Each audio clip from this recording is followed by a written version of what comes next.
What's happening, everybody? I don't know how that looked.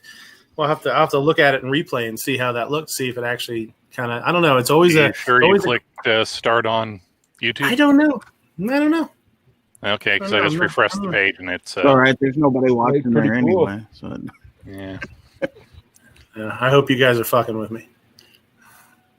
I don't know. It sounded good. It just took it 30 seconds. Yeah. You never know. You never quite know how long after you hit the button it starts. So it's just kind of a crapshoot. So let me pull up the old side chat here. And I'm going to do it. Gary keeps telling me not to do stuff. And I think he's being a bad influence. Well, I'm a bad influence. Yeah, I think so. Yeah. Yeah, you're a bad influence because you have not been able to influence him to do anything yet. You're a horrible influencer. True. I know. Right? Holy Christ. I'm supposed to get good advice from my elders. And I really don't feel like I am. I feel like I'm getting... We're going to go there. I'm getting... You're supposed to be getting elder advice from good people. Elderberry. I said I like elderberries. Mm-hmm. So what? You're just saying just because Gary's not as thin as you, you're calling him a berry? That's hurtful. Who says I'm not as thin as he is? I don't know. I've seen you. I haven't seen Midnight. What are you saying, man? I'm saying that George has a nice warm place to lay at night. There you go. What? There's room for him in the bed. It's not like I take it all up. George has his little tiny bed. He doesn't use it. He's got half a bed. He takes it up too. Yeah, I bet. Let's see. Who is out there today? Gunsnob was first. Holy smokes. That guy was just chomping at the bit. Ape, Grim, Deadeye Meg, good to see you. Well, we lost Gizzard. Gizzard, Gary. Gizzard, come back. Gizzard. George probably is ready to go to bed, so he probably pulled the plug on the internet. Meg's out there. How you doing? Good to see you. Budget's out there. He's in here. Obnoxious. You got a link if you want it. Defense Dad. I don't have your email. I didn't get it. I do have an email for you. I'll send you a link here when I get through this. Mystic, what's up? YP, how you doing, buddy? And that's it for now. So I'll tell you what, you guys, we'll go through the intros here. I'm going to shoot a link to Defense Dad. And in the meantime, roll call, what's going on, buddy? What's up, dude? What's happening? Same old shit, just a different day, man. Hunting down them whitetails and missing. Yeah, how's it going? Did you you missed it? You missed them, or are you just not seeing them? I missed one the other day. Oh, that sucks. For some reason, my crossbow got zero. I haven't checked every time, and it's a real pain in the ass. Sounds like it. What are you hunting with? You have a 308, right? I'm using a crossbow right now. It's bow season. Oh, that's right. It's bow season. Holy shit. Yeah. What am I thinking? Yeah, it's not rifle yet. Cool. Not for a while. Nah, not until November 14th.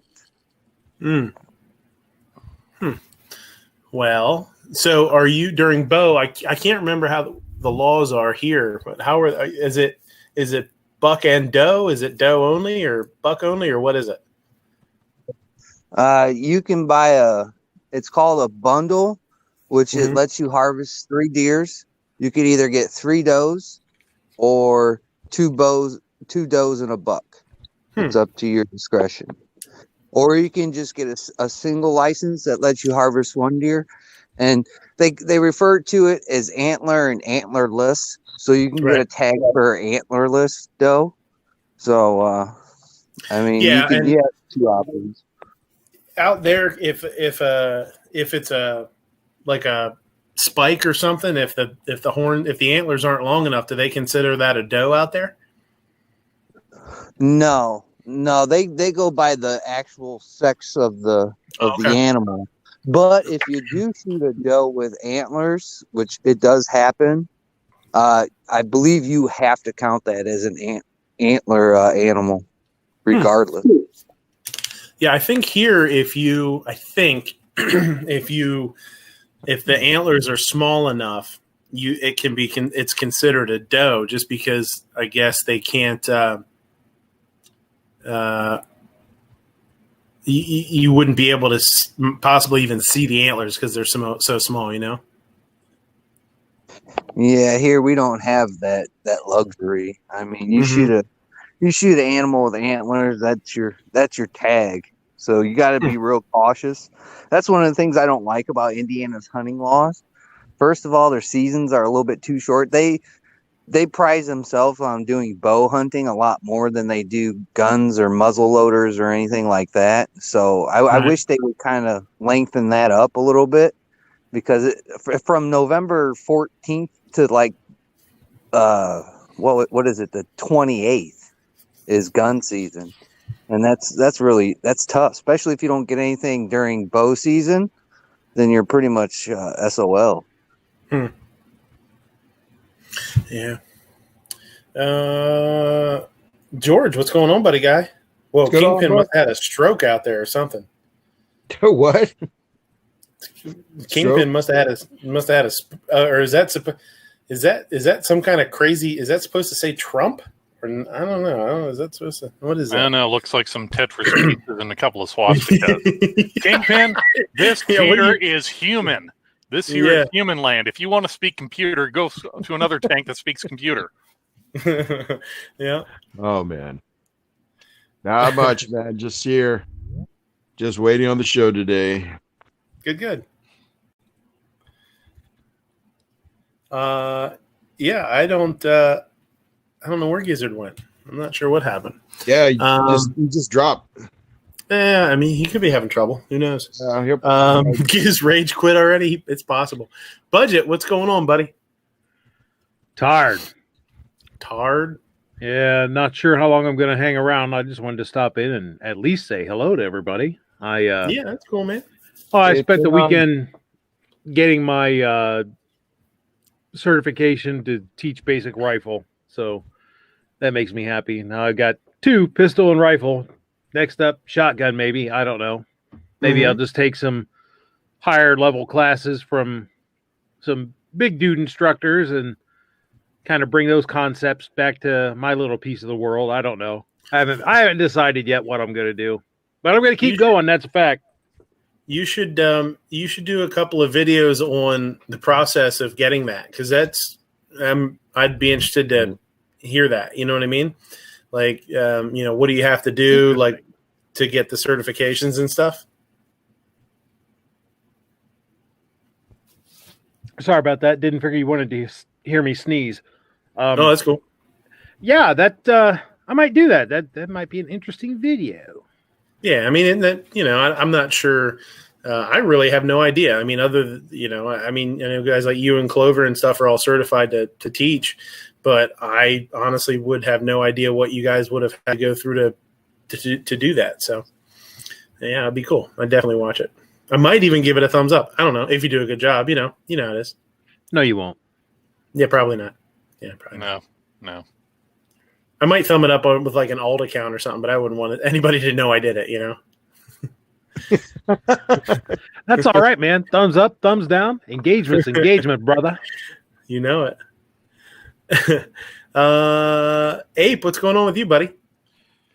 Not a whole lot. We got our first bout of snow last week, and it stayed below freezing pretty much all week. But it's supposed to, not this coming week, but week after next, it's supposed to get up into the 60s again. So fun. Yeah, it was like high 40s here today too. It was like 48 or something, and like drizzly and rainy. It was just we didn't even go outside.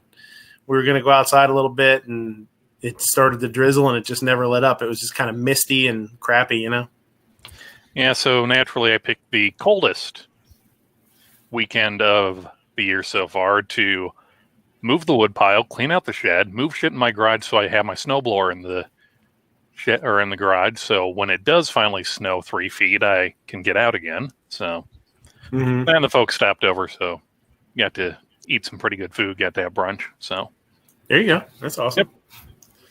Can't beat that. Nope. Moo, what's happening, dude? Well, not a whole lot. Just being lazy around the house, cooking a bunch of food all weekend. That's about, had to fix the toilet and put up some security cameras. Guess that's all I got. So does the cooking all the food have anything to do with fixing the toilet? Did you did things get out of hand or what? Dang, that's a lot of meat. No. No, it was funny. I bought some of those blue hockey pucks you throw in the back of the tank. Mm-hmm. Yeah, and we've got 4 bathrooms, and I go in, use one of the bathrooms, I'm washing my hands, and I look over, and there's a big blue circle on the floor. Oh yeah, and so the 3 bolts that hook the tank to the commode, those were just a little loose, so I had to tighten them up. Yeah. Yeah, that shit can be. I'll tell you what, working on toilets is a super easy project that can get out of hand. I've got one. I've got one that I changed all the inside parts to, the float and all the inside parts. And now it takes like 3 times longer to fill up than it's supposed to, and I have no idea why. I don't know why. I was just like, what the fuck, man? So one of these days I'm going to have to actually have somebody come out that knows what they're doing to look at it and tell me what the hell I did wrong. It works. It just fills up really slow, and I'm not really sure why. So yeah, I don't know. Squib, what's going on, man? What's happening? Still at work. That's cool, no problem. It's good to see that you and Moo have gotten out, gotten sprung. Sprung? Mm-hmm. From our hostage plot. Yeah, from your hostage plot. The gun snob saying, anybody seen the SARS? Not today. Ooh. Squib, you're echoing like a sumbitch.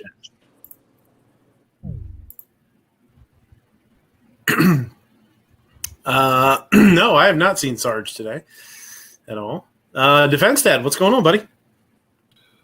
Oh, not much. I'm finally warming up. I had an outside shooting event this afternoon in the cold and snow. Ooh, yeah, I saw Travis P11 posted on Instagram. You guys had some snow up that way. Yeah, I was out for 3.5 hours in it, so it was fun, but it was definitely cold. Yeah.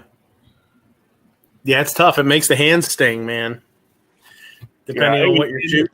It was just a fun. There was 12 stations. There was a fun shoot to help raise money for the Shrine Hospital. Oh, very cool. That's awesome, man.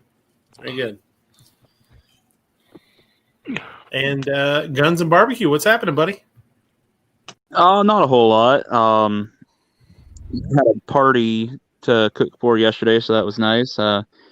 They kept it fairly simple. All I had to do was pulled chicken and smoked hash browns, although the hash browns I kind of had to wing.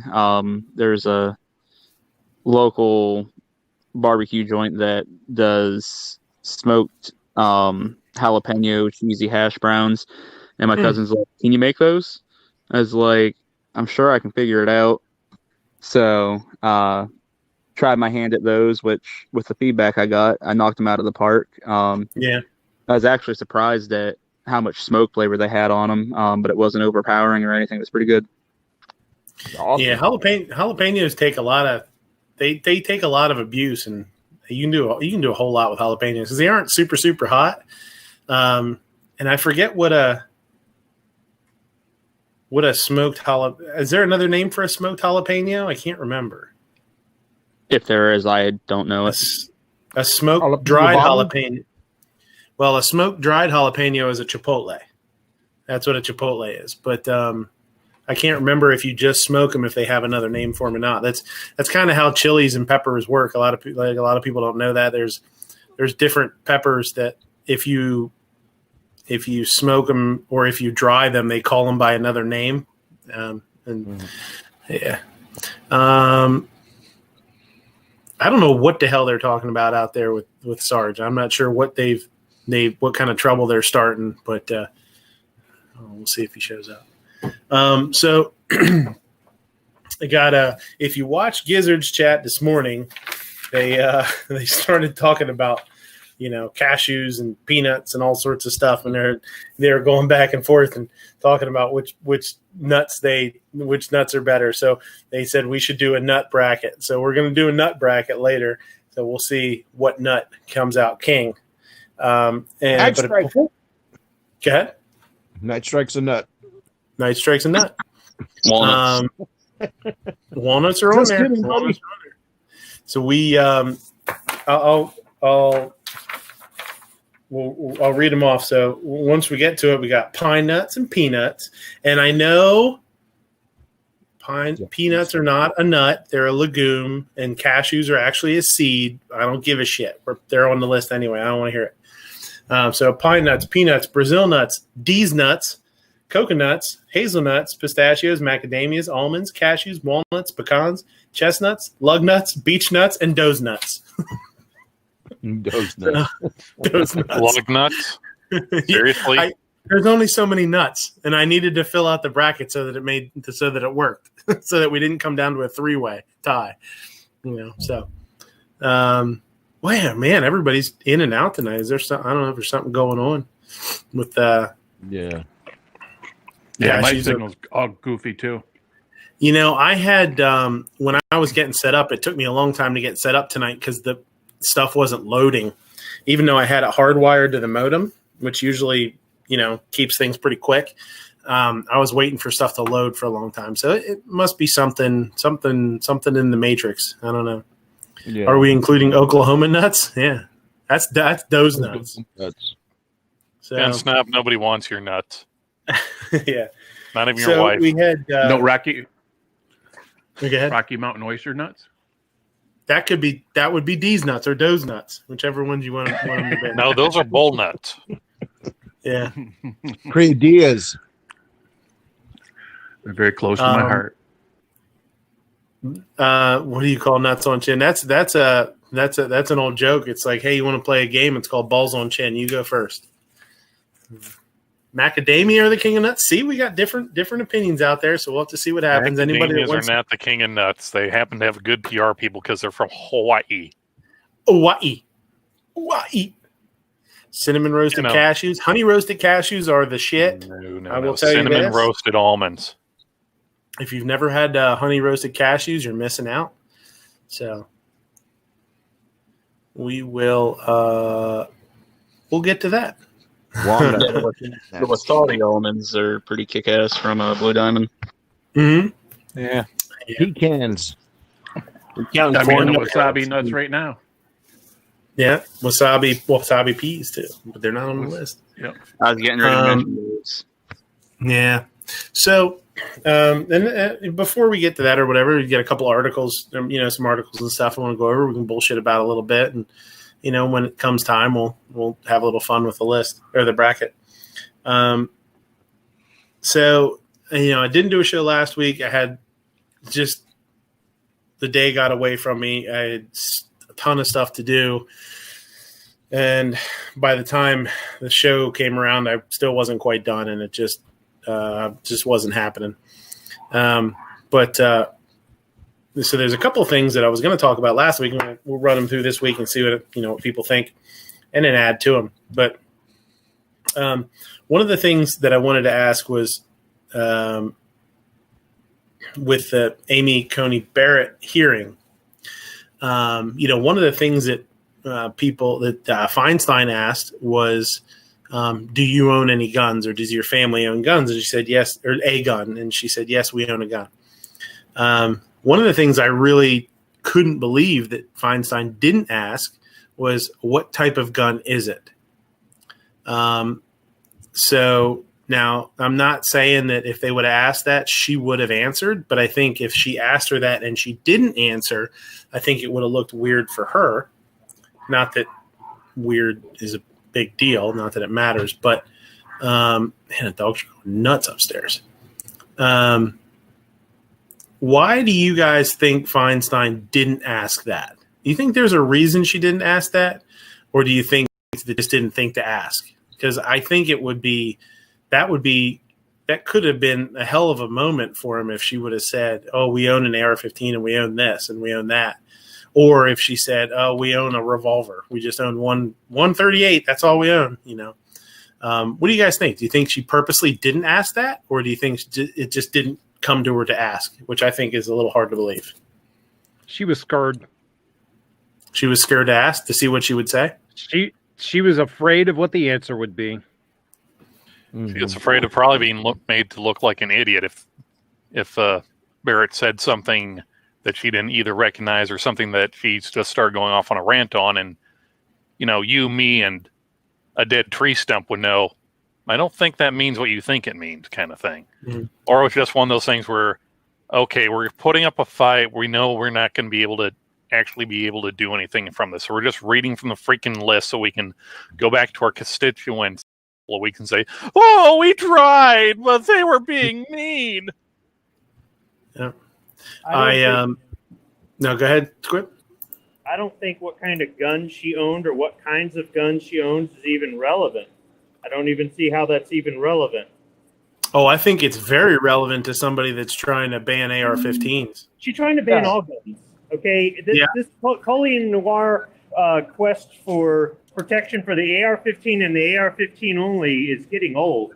It's all of them. So it doesn't matter. It's not a matter for not being a technical person and understanding the difference between one or another, the shoulder thing that goes up and all that other BS. It's a non-issue.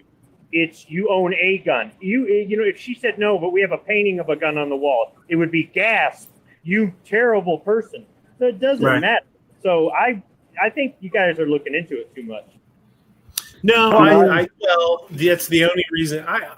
I feel like as much as Feinstein wants to ditch on in the United States, wants to throw them all and melt them all down, and they also would want to keep her off of the court.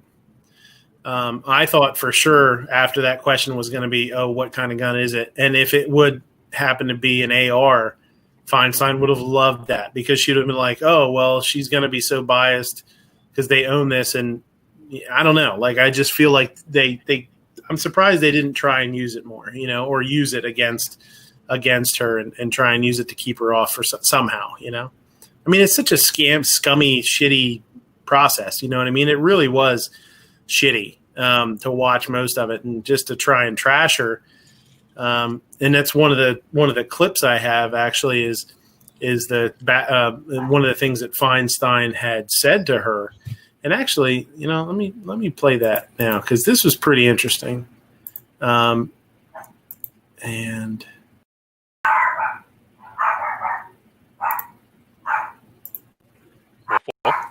what? Yeah, he's in trouble. He's fell down a well. Wait, yeah. What? Cheaper Than Dirt has 5.56 for $2,000 a case. Fuck those people. $2,000 a case. You know it. No, I do not want to see your pod collection, Jimmy. All right, hold on a second.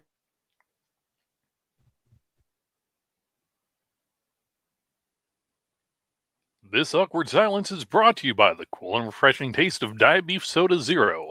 Now, exactly 25% more fecal matter free. And we'll see what happens. All right. So, yeah, I don't know. I kind of lost my train of thought there. No, I thought it was kind of weird, like you said, because what happens if she would have said, "Yeah, I own an AR-15," or what of it? Or if she said simply, "None of your damn business." That too. Well, are they done with I think would have been the best answer ever. Mm-hmm. No, that for sure. That would have been great. Why? I guess that's why. Maybe you're right when you say like she was scared to ask the question. Maybe it was because if she asked her what kind of gun it was, and she said that's nothing that I need to. There's no reason for me to disclose what firearms we do or don't own. That's a hell of a statement in itself. Mm-hmm. Or answer. Oh, you mean my constitutional right? Is that what you're talking about? Right. Yeah. So that's that's true. I didn't even think about it that way. I thought it more of the advantages it might have to the gun grabbers versus what could have happened depending on what she said. Yeah, that's a good point. Well, I didn't catch it all this week. Are they done with the line of questions? Or are they still going to go next week? They're done with her. Then all they have to do, I guess it's tomorrow, right? Is it tomorrow or Wednesday that they're supposed to either confirm or not confirm? I think. I'm not sure. I think tomorrow. Okay. But I was going to say, I think I agree and disagree with Squib that, yes, in the end, they just want to get rid of everything. So I'm kind of wondering if that's why Feinstein, what kind of gun is it? Because to her, all right, you own a gun. We know where you stand. Doesn't matter what it is. We just want them all gone. Right. When I say I disagree with Squib when he said, he's tired of the whole, AR thing, blah, blah, blah. But I think, worrying about the ARs is still vital because that's the first step. They're going to go after ARs, and after ARs, they're going to find something else, and after that, so on and so forth. So we got to stop at the beginning and not say, it's going to be everything, because we know it's going to be everything, but we got to make sure that slippery slope doesn't start. Mm-hmm. Right. The slippery slope started a long time ago. We've been pushing back against it. The slope could get steeper. And sure, the tactic has been one little thing at a time. Creepy Uncle Joe he doesn't want just AR-15s listed as assault rifles. I guarantee you, anything that is semi-automatic and box magazine fed is going to be on his list that you're going to have to register with the NFA or it goes bye-bye. So it's not just an AR-15 thing. But the whole point is they want them all. So it really doesn't matter what kind of gun you own, she owns, or, owns. I mean, you could throw it back in their face when they get caught with the kinds of guns that they're specifically mentioning or the kind of guns that was used in a crime. If the politicians own them, you can throw it back in their face. But that's just semantics. They want all of them. So a follow-up question isn't even warranted. All she got was what she wanted, which was if she owns a firearm, she's going to be sympathetic to firearms owners or the Second Amendment. If she doesn't own a firearm, she's all bark and no bite, or all talk and no action. So that's all she wanted. I mean, I'm not trying to defend her, but you guys are giving these people way too much credit and way too much intelligence. They're basic, they're simple. Gun, evil. That's it. It's not AR-15 or Smith & Wesson Model 29 or flintlock musket, an 1842 Charleville kind of, whatever. Okay. And I know, no, the 1842 was designed from the Charleville before anybody goes out there to correct me. But that's what I mean. They're not going to know the difference. If you handed them two flintlocks, they wouldn't be able to tell the difference between, something that came out of Springfield Armory and a brown vest. They would. You're giving them way too much credit. You're trying to use the kind of way we think and apply it to them. No, the thing comes out the end, it must be bad. That's all it, I mean, they can't, you're just giving them way too much credit. Hey, Squib. Are you feeling particularly irascible tonight or something? I'm working on a fucking computer on a fucking foreign fucking machine that is in the most fucking difficult spot to fucking get to. And I've already burned my hand, and I'm trying not to get fucking electrocuted. But no, I'm fine. So are you feeling irascible? He just spiked his phone. He's flipping you off. You just can't see it. No, he went to go flip off his phone, and he found the one wire that wasn't neutral. Yeah. So one of the things that she did say during the hearing, and again, maybe Squib will tell me that I'm looking into it too much. Really, the only thing that she said that I thought was a little not shady, but it was we'll say suspect, and questions a little bit where she is as far as guns go, is when they were talking about I forget what case it was now. I don't remember. She said in her dissent in that case that governments are free to keep guns out of the hands of the dangerous. So, for example, the mentally ill or others who would be likely to misuse guns. And I think that last part of that is a little unsettling, because who's to say, who is likely to misuse a gun? Would it be somebody with PTSD that really has no other issues, has never done anything wrong, but they have that, that diagnosis? Somebody on anti-anxiety or antidepressant, some kind of meds, to say, wow, these people are more likely to use a gun to harm themselves or others. With all the red flag law, legislation flying around all over the place, is she gonna be hard and fast against red flag laws, or is she gonna, be soft on something like that? So, I was talking to Ghost about it a little bit the day that she said it, and I made that post about it, and I said, what do you guys, on Instagram, and I said, what do you guys think about this wording? And the phrase, those who would be likely to misuse guns stood out to me a little bit. I don't know. What do you guys think? You can tell me, and then I'm looking into it too much, or you can say, or the opposite. You can say, yeah, that's kind of, I don't know, that's a little bit shady. I don't like that. Whatever. Nah. Let's all not talk at once. Yeah, it right? depends on what the definition of is, to quote Slick Willie. Right. It's how do you define mentally ill? Mm-hmm. I don't know. I guess I would wait to panic until I heard a definition there, because obviously we don't want somebody that's painting the walls with poop to have a gun. But on the other hand, Squib's got guns. So, on the other hand, boy has guns. On the other hand, somebody who's just going through a little bit of depression and having a bad time, we don't necessarily need to abridge their constitutional rights. So it depends, I guess, is my answer on that.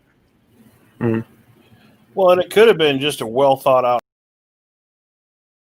a little bit, because she knows she has to, placate them just a little bit. Well, that wasn't a question. That was something. That was a statement that they took from her in in her dissent from. I think it's Cantor. It was Cantor. I was just going to say, I couldn't remember it was Cantor, but it was the doctor that scammed a bunch of people, and he lost his firearms rights. And it was a non-violent felony. So, they're thinking, should that person lose their guns? And that's a whole separate conversation of whether that guy should lose his guns or not, his gun rights or not. Yeah, just in her dissent, she used that. So they brought it up, and I thought it was interesting. Well, I can see where you get that point then. Yeah.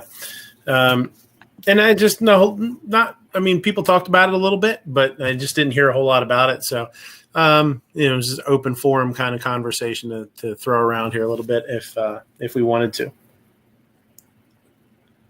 And if not, that's cool too. Nobody to have guns except them or their security. That's true. It. Okay, so it doesn't really matter still. I mean, it's, and these people that go, oh no, there are people on the left who own guns. Yeah, they want to own guns. They don't want anybody else to own guns. Or they seem to think that they're the only ones that should be allowed. I mean, I get so sick of these people coming on YouTube going, there's X number of million gun owners in America. Gun owner does not equal pro-Second Amendment. So if you're trying to glean through her answer to go, well, is she likely to defend us or is she not likely to defend us? Oh, well, she owns a gun. She's on our side. No guarantees there. No guarantees at all. Well, that's exactly my point is, when, if Biden gets in office and one of the first things they want to do is start throw a red flag law, national red flag law, then she's on the court is she going to be likely to go with it or against it? That's exactly why I brought it up. Yeah. I mean, I just think she's going to get confirmed. I mean, Right. I think that's just kind of a gift. Here's the thing. If the Supreme Court doesn't hear a 2A case in the next year, no matter who gets elected, all you guys are going to go, man, she was the worst choice. Why did anybody ever even nominate her? Oh, what a mistake. Because that seems to be the pattern. Every one of them gets in and everybody's behind them going, oh, man, this is our guy or gal or whatever. No. And then 6 months later, what an asshole. Yeah, I think a lot of people, they treat each and every one of them like they're the golden goose. They're the one that's gonna go in there and flip shit on its head. And I don't think any one person is gonna do that. That's not gonna happen. Nobody's gonna go in there and be Justice Rambo and just turn the place upside down. But some people do act like that. It's like, oh man, now that they're in there, we're gonna see something, and it has. The whole idea is them not to legislate, but to rule. And, hopefully they rule in the favor that you want, but it's still up to a whole bunch of other people to bring the cases in there that they want to,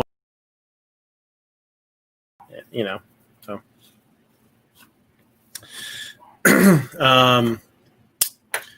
This was pretty interesting. And this is not really anything we need to talk about, but I wanted to bring it up because I thought, what a cool idea.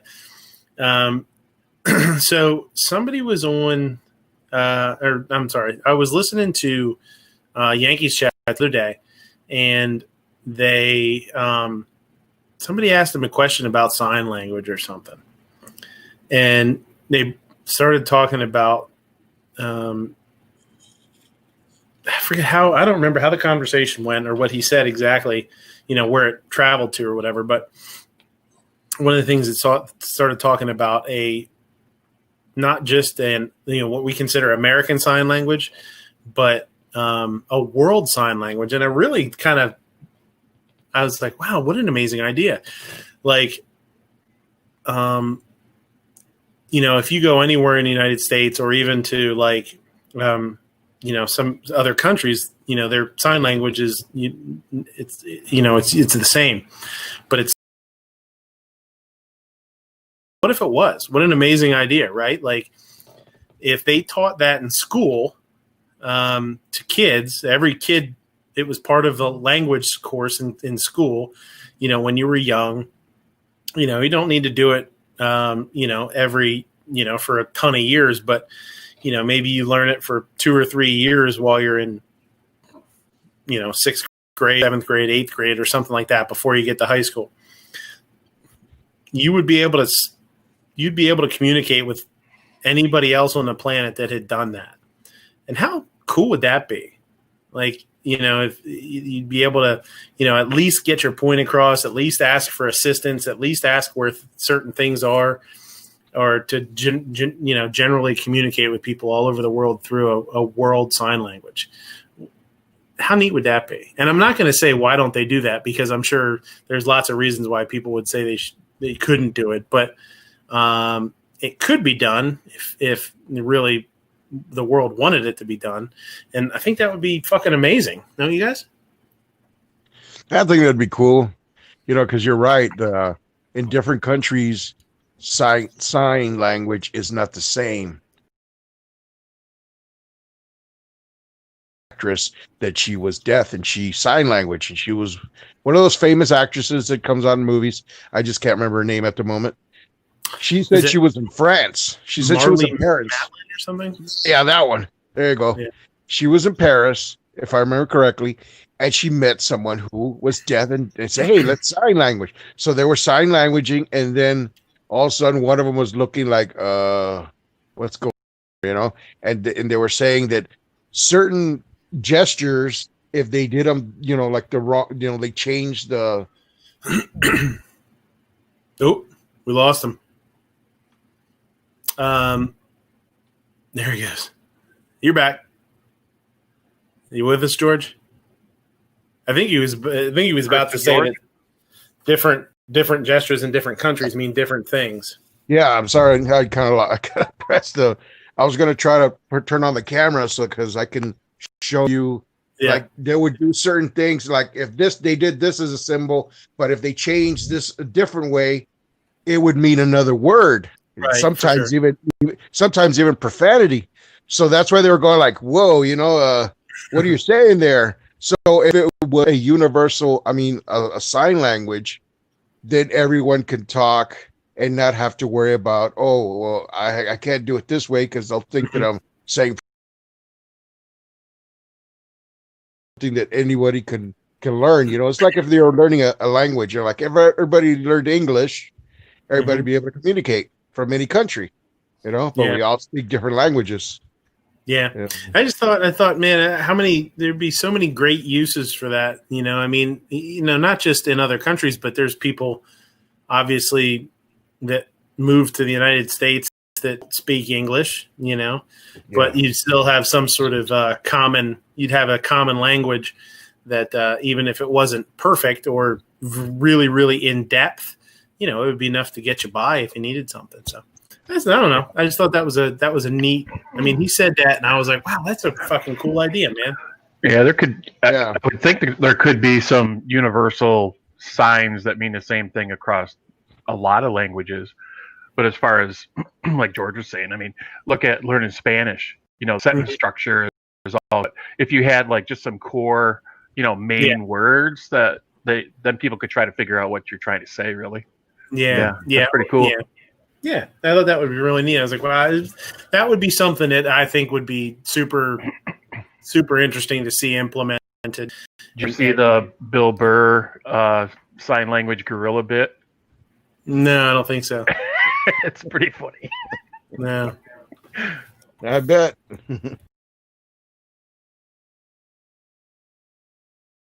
Well, there's already several different types of universal or near universal languages. It's just that most of it's either like math theory or programming or actually musical notations is universal, but none of it's for, just regular talking, everyday conversing. Mm-hmm. Well, now they got that universal translator. You ever seen it on YouTube? Where like these people in Japan, see another one Spanish. That one's probably like limited, but it probably gets you through. Get you to the liquor store. Yeah. You can make it a liquor store and back. Google Translate to do it. Yeah, kind of. Google Translator. Yeah, it would. Sometimes sometimes it's a little bit sketchy, but it'll get you to the liquor store, right? Mm-hmm.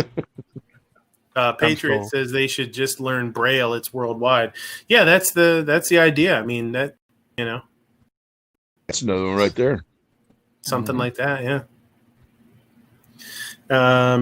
Let's see. I got some articles pulled up here. Giggity. This one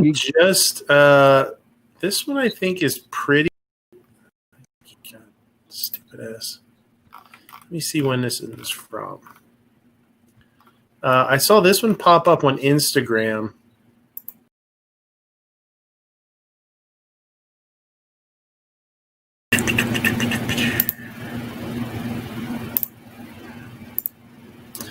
This is pretty crazy.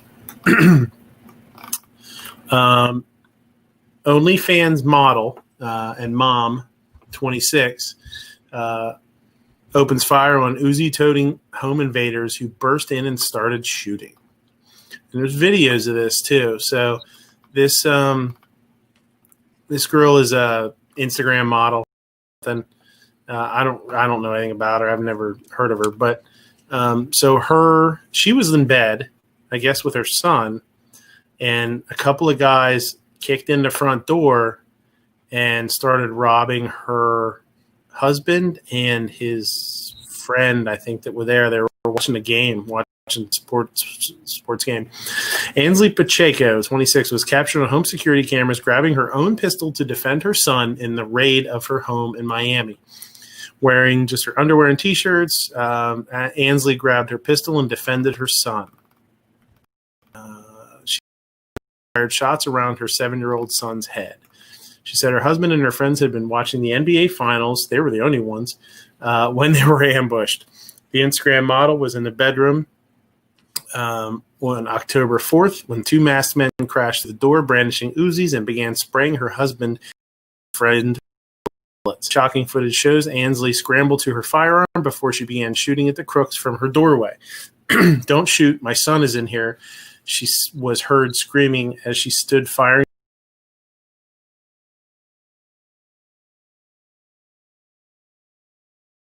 Where her 7-year-old son was cowering. They could have killed him. They could have killed me. They didn't care at all. We don't know who they are, but I really hope they get caught. Talks about her. 140,000 Instagram fans only. She does do OnlyFans too for subscribers. She said her husband and their friends had been watching the NBA Finals when they were ambushed. The mom was in the bathroom and heard men shouting at her husband to get down and to give them everything. She said, I went to the nightstand, grabbed the gun, and opened the door. The burglar told her to drop the weapon, but she refused, telling him that her son was in the bedroom and pleaded for him not to shoot either of them. After pocketing jewelry and watches, they fled the scene and were chased out by her husband, who had run to get a gun. Speaking of her horror, she said, I just knew that I had to do something, and my first instinct was to grab the gun and defend my husband and my son. They could have killed me. They could have killed my son. Daniel, her husband, told NBC6, I ran to my wife, grabbed the gun, shot at them a couple of times. I think I hit the car. The couple say they have no idea who the perpetrators are, and police are yet to catch them. I think that's it. It's just a picture. That's her husband. Yeah. And the video is just, it's from their, I guess there's video of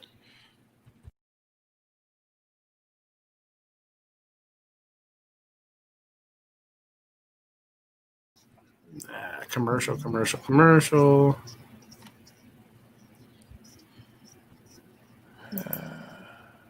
I'll mute that for a second to get through this and see. I didn't watch the video. Well, all I can tell is apparently John DeSanto's an asshole. Yeah. Yeah.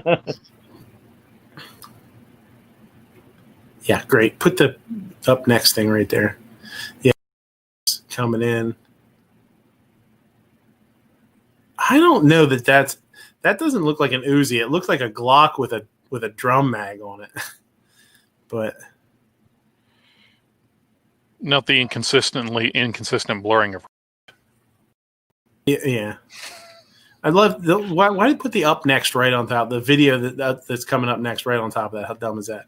But so that's that. I mean, that was pretty crazy. That's pretty recent. That just happened like 2 weeks ago. Mm-hmm.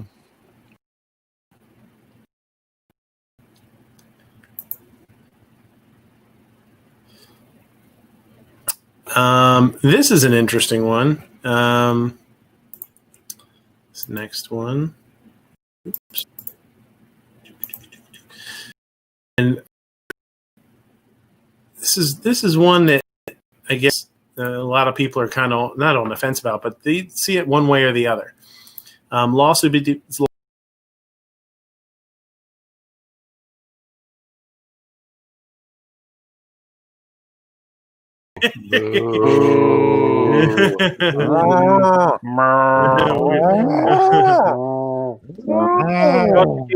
You should have given Squibb a trigger warning on that one. Yeah, I didn't know that was. I didn't realize that until I didn't even realize who it was until I started scrolling. I was like, "Uh oh." Attorneys working. Poor on guy might get electrocuted. Yeah, yeah. To the Secretary of State's ban on open carry guns at the poll file it Tuesday morning. So, what do you guys think about the? Save you some trouble. No place where they have had polls in the past has ever been a place where you could legally open carry, except maybe in a few places if you already have a CPL. There are some exceptions to if you don't have a CPL, concealed pistol license or order open carry, but there are a handful of places you can open with one. But I would say probably 99% of the places where you go to vote in the state of Michigan, you couldn't open or conceal carry anyhow. So it's a waste of it's posturing. Well, I know school or something like that, you're not allowed to carry at all, but I don't know about other places. I mean, are you allowed to carry in churches?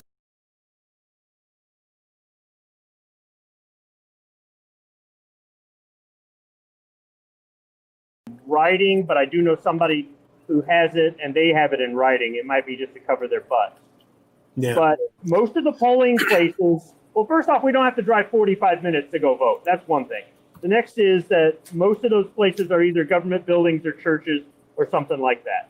So you're not going to be able to anyhow. This is okay. This is like your worn out joke about glad to see you guys are out of jail or whatever about the whole Whitmer thing. It gets old after a while. That has nothing to do with everybody in Michigan. There's assholes or whatever that plotted this stuff. And all I keep hearing, not just from you, but from other people, whether it's or they're being serious, is they actually think that every resident of Michigan is hot. And nobody comes here. We're not a drive-through state like Ohio or New Mexico. All right? Nobody comes here, so you guys have no idea what it's like in Michigan. But this is just BS that the news, who never comes here either, is putting out there, and it,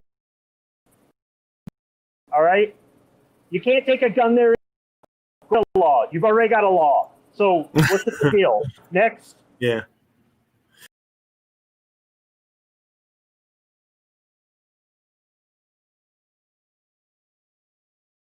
Also, the polling places, other than churches and schools, I mean, that's usually where you see polling places. So I didn't know if you guys a government building like the Parks and Rec building or something like that. It's going like to be a township building or something. Yeah, it's going to be in a government building or a church or something.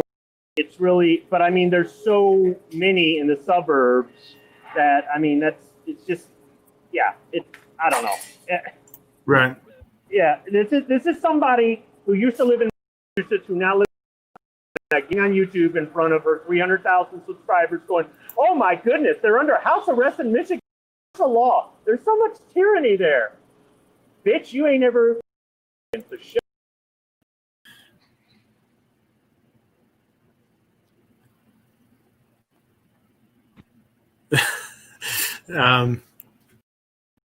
Sent me an email. We'll look at it then.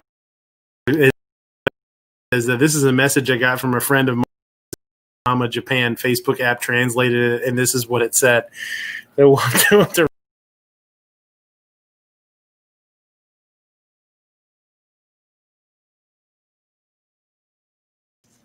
headlines: armed right-wingers threaten people at polling places. Yeah, and that was one of the other things. I think it was Yankees chat the other day. They were talking about it. Somebody asked him about it, and he was saying, how shitty an idea it was to open carry anyway at a plate. I think he pushed the video back a day to make that video.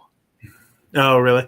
Yeah. And it was it wasn't just about open carrying. It was about militia to quote unquote, make sure things are, even and lawful or whatever. And he's like, what the fuck are you going to do? What do you think? What is the gun going to do for you? And it made a lot of sense. I mean, his video was pretty on point, I think.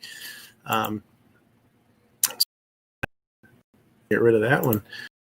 I want to again and have these guys get all wound up sons of bitches. So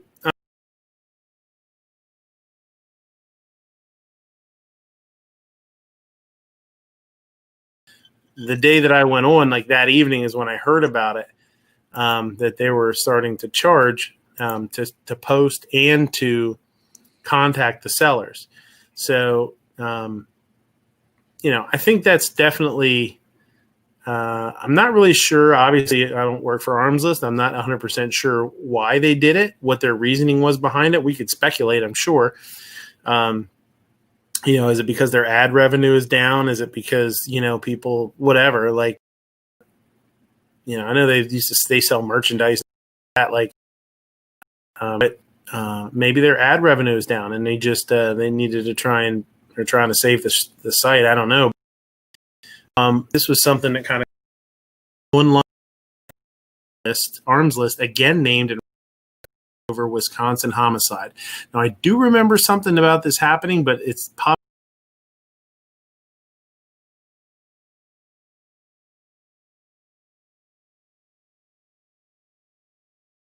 a gun safety advocacy group returned to the Wisconsin court Thursday in another attempt to hold online firearms marketplace arms list responsible for a homicide committed with a gun sold through the site. Sarah Schmidt, 40, a mother of 3, was fatally shot by her estranged husband, 49, in Harrison near Appleton in 2018. He then killed himself. Her father, an administrator of her estate, sued Arms List and its founder in federal court in Green Bay late Thursday for wrongful death, negligence, public nuisance. The suit asked that the court stop Arms List from operating like it does and for unspecified damage to the estate. Presented by Dunphy, New York law, and Brady Legal, lawyers who work with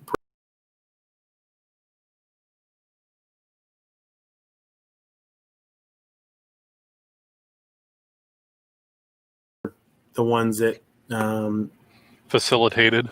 Thank you very much. That's the word I was looking for. So the big thing is this to me goes a lot along with the same idea, really along the same lines as them being able to sue Smith and Wesson or Freedom Group or Bushmaster for the Sandy Hook thing. So are you telling me if you buy a car on Craigslist and you take that car and you use it to run your ex-wife over and kill her, you can facilitate? It's the same thing. There really is no difference. Just because something's done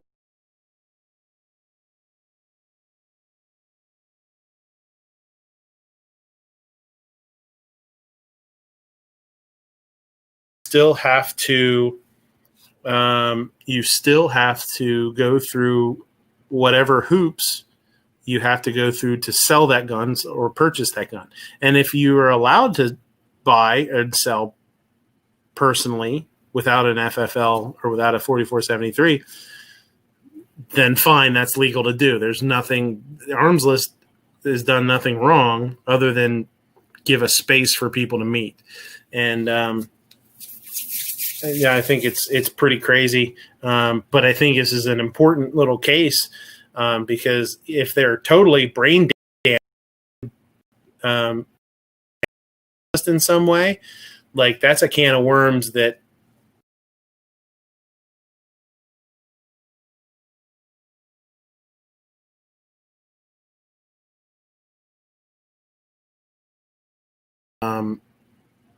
knew anything about it, had any comments on it. I thought, what, this has something to do with why they're starting to charge. Maybe their liability is less. They feel their liability is less if they are a paid site, and maybe they need the damn money to fight this lawsuit. So who knows? I don't know. You guys have any input? What do you think?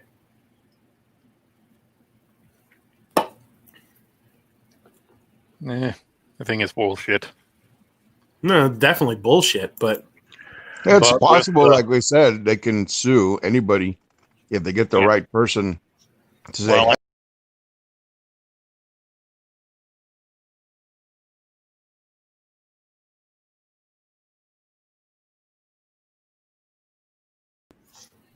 it's like you said, you buy a car at Craigslist and you use it unlawfully.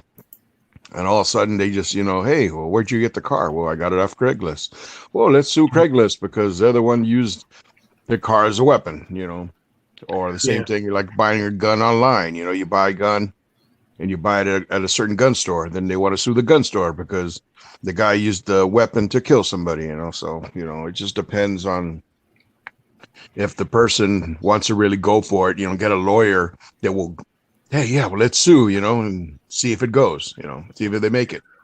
But I bought a cleaver on Amazon.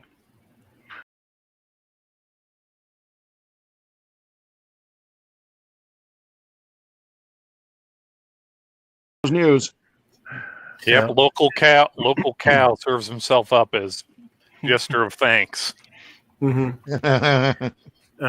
The suit says Arms List knew that people like Robert Schmidt couldn't legally obtain guns elsewhere, which is like that makes it sound like all you have to do is hop on Arms List, and anybody that you ask is going to sell it to you illegally. Here to get a glass, and it is a library book. That's true.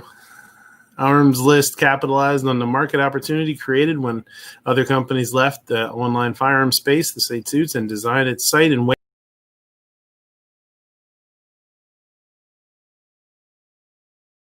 All right. So just one more attack to try and figure out how to shut down the sale of firearms.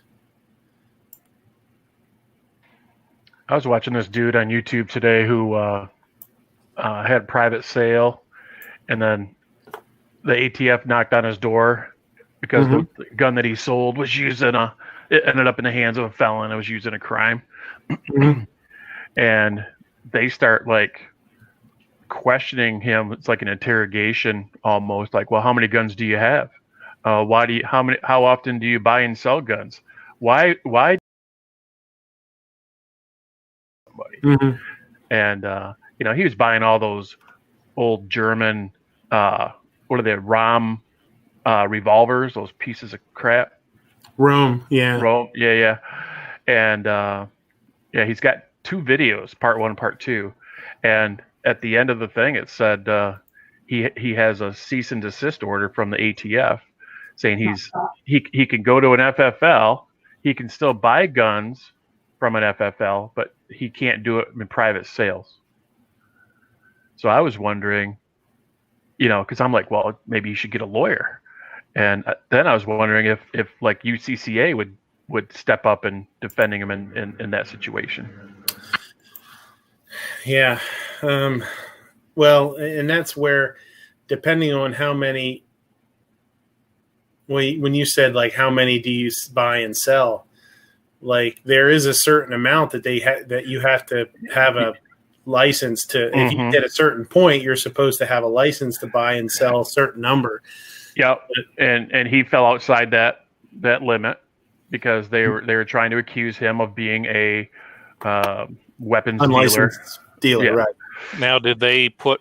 Because I remember a couple of years ago, or like a year ago, this whole hubbub started. I don't know, might have been the 2016 election. This hubbub started about the rumor going around that the ATF has a number, or has a number that they're. It's like okay up to buy and sell, otherwise you're quote unquote in the business and blah blah. The whole stink got rolled up about that. Have they ever definitively put, okay, here's the number or here's the cap, or is it one of those things where you're in the business because we say you're in the business kind of business? I think there is a number, and now I'm not sure if it's a number of guns or a number of or monetary number. I'm not sure, but I know. But I'm pretty sure there is a number. I'm not 100% sure, but I'm pretty sure. Yeah. Okay, here's what they need to do. Just make it a requirement that if you want to buy and sell guns, that you have to get an FFL. You come up with a simpler class of FFL, like a class 11 or something like that we can all get quick, cheap, easy. And now we can all have guns delivered to our homes, sell as many as we want, buy as many as we want, and get them at FFL prices. Problem solved. Yeah, except for the fact that with having an FFL, it's 3 a.m. ATF, I'm here to inspect your books. Yeah, okay. All right, whatever. I'm I'm being facetious, but not doing a very good job of it. Regardless, I don't know. I'm Mr. Poo-pooing on people's jokes today, apparently. I don't necessarily believe all of those horror stories. I'm not saying some of them aren't based on reality, but I believe they're embellished. And I'm not saying the ATF are a bunch of angels. There's always some cop with a power trip out there, okay? But some of the stuff I've heard is just, it's pretty dang far-fetched. If you're into conspiracy theories, it's all right. No, it's just the whole, okay, you agree to become a federal firearms licensed dealer. That means you have to do A, B, C, D, E, all the way down to Z. And most of those are, fuck you, fuck you, fuck you, fuck you, fuck you. We can do this. We can do this. That's the main reason I didn't get an FFL is all the paperwork. I've got to have a lawyer, a retainer. I got to have an accountant. And it's a mess. I wasn't worried about the ATF knocking on my door at 3 a.m. But I know there would be audits and tons of paperwork and insurance and record keeping, beyond what I was willing to do, despite the fact that FFLs make a freaking ton of money. And that might be the reason why there's so many, at least in my area. There are a ton of FFLs. And they're not doing it because they're poor, because they keep opening up more stores or buying bigger buildings or expanding their stores or doing whatever. So the money must overcome the concern. Now, if you live in Podunk nowhere and somebody's still, running their FFL out of their barn, then I guess you got a different issue. But, some of these guys, they don't seem to be like the kind that would really put up with that sort of thing. I just don't think it happens often enough to discourage. And I'm not encouraging the ATF to do these sorts of horror story audits more often. But it sounds to me like this guy was either borderline breaking the law or, found a loophole or what. I've seen people that sell guns that don't have an FFL, and it's like, well, how big exactly is your estate? How big is your collection? So, there are people that do it off the books that aren't supposed to. Does anybody get hurt with it? No. But still, it's just, I don't know. If you want to do that sort of thing, and I don't know, you're looking for trouble. Yeah. Okay. I did not get a chance to read this article really, but it popped up and I clicked on it, and so let's learn together about potatoes and supercars. Yeah. New Jersey gun owner trusts police, gets arrested, charged, and home raided. And I was like, well, let's see what the hell happened here.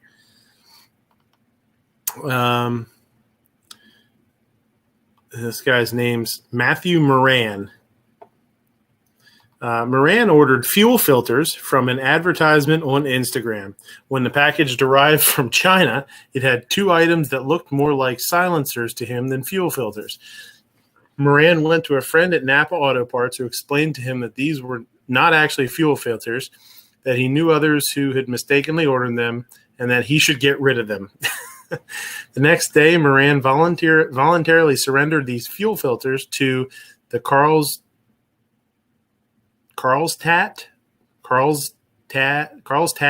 Police Department.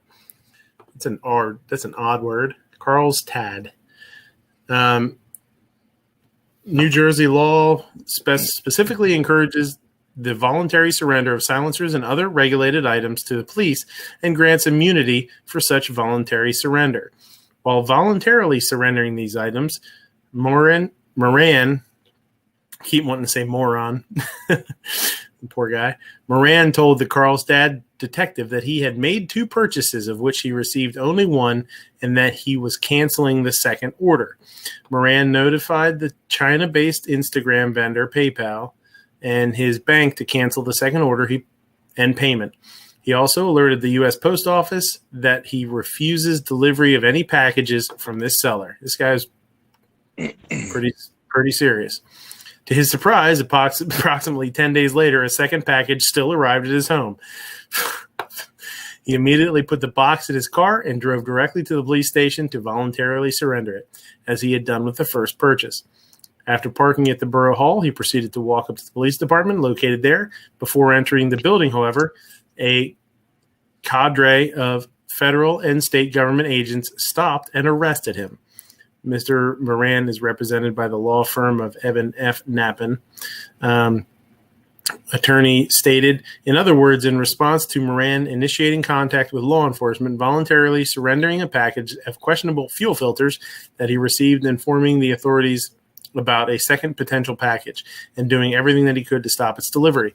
Government surveilled him, followed him, and set up a trap and to arrest him.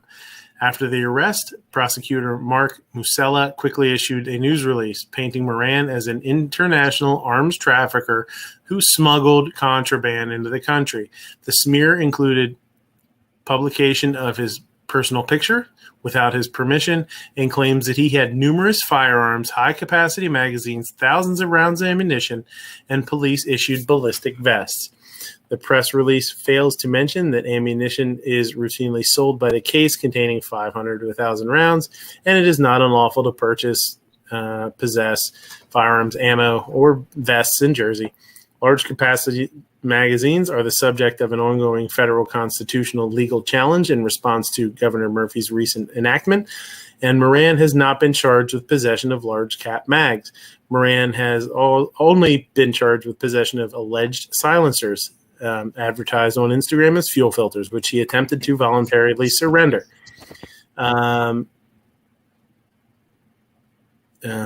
Prosecutors released, they praised this police chief for, whatever. So Moran is an active member of 2 local churches, a volunteer firefighter for over 20 years, and fire chief of the town at the time of his arrest. Stay tuned to Amaland News for updates as this case proceeds. What the hell? What a mess. What a mess that is.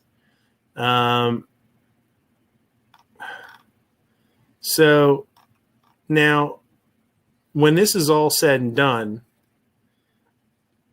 I don't understand why. I mean, when was this from? Posted on October 21st. So this is a few days old. They posted this.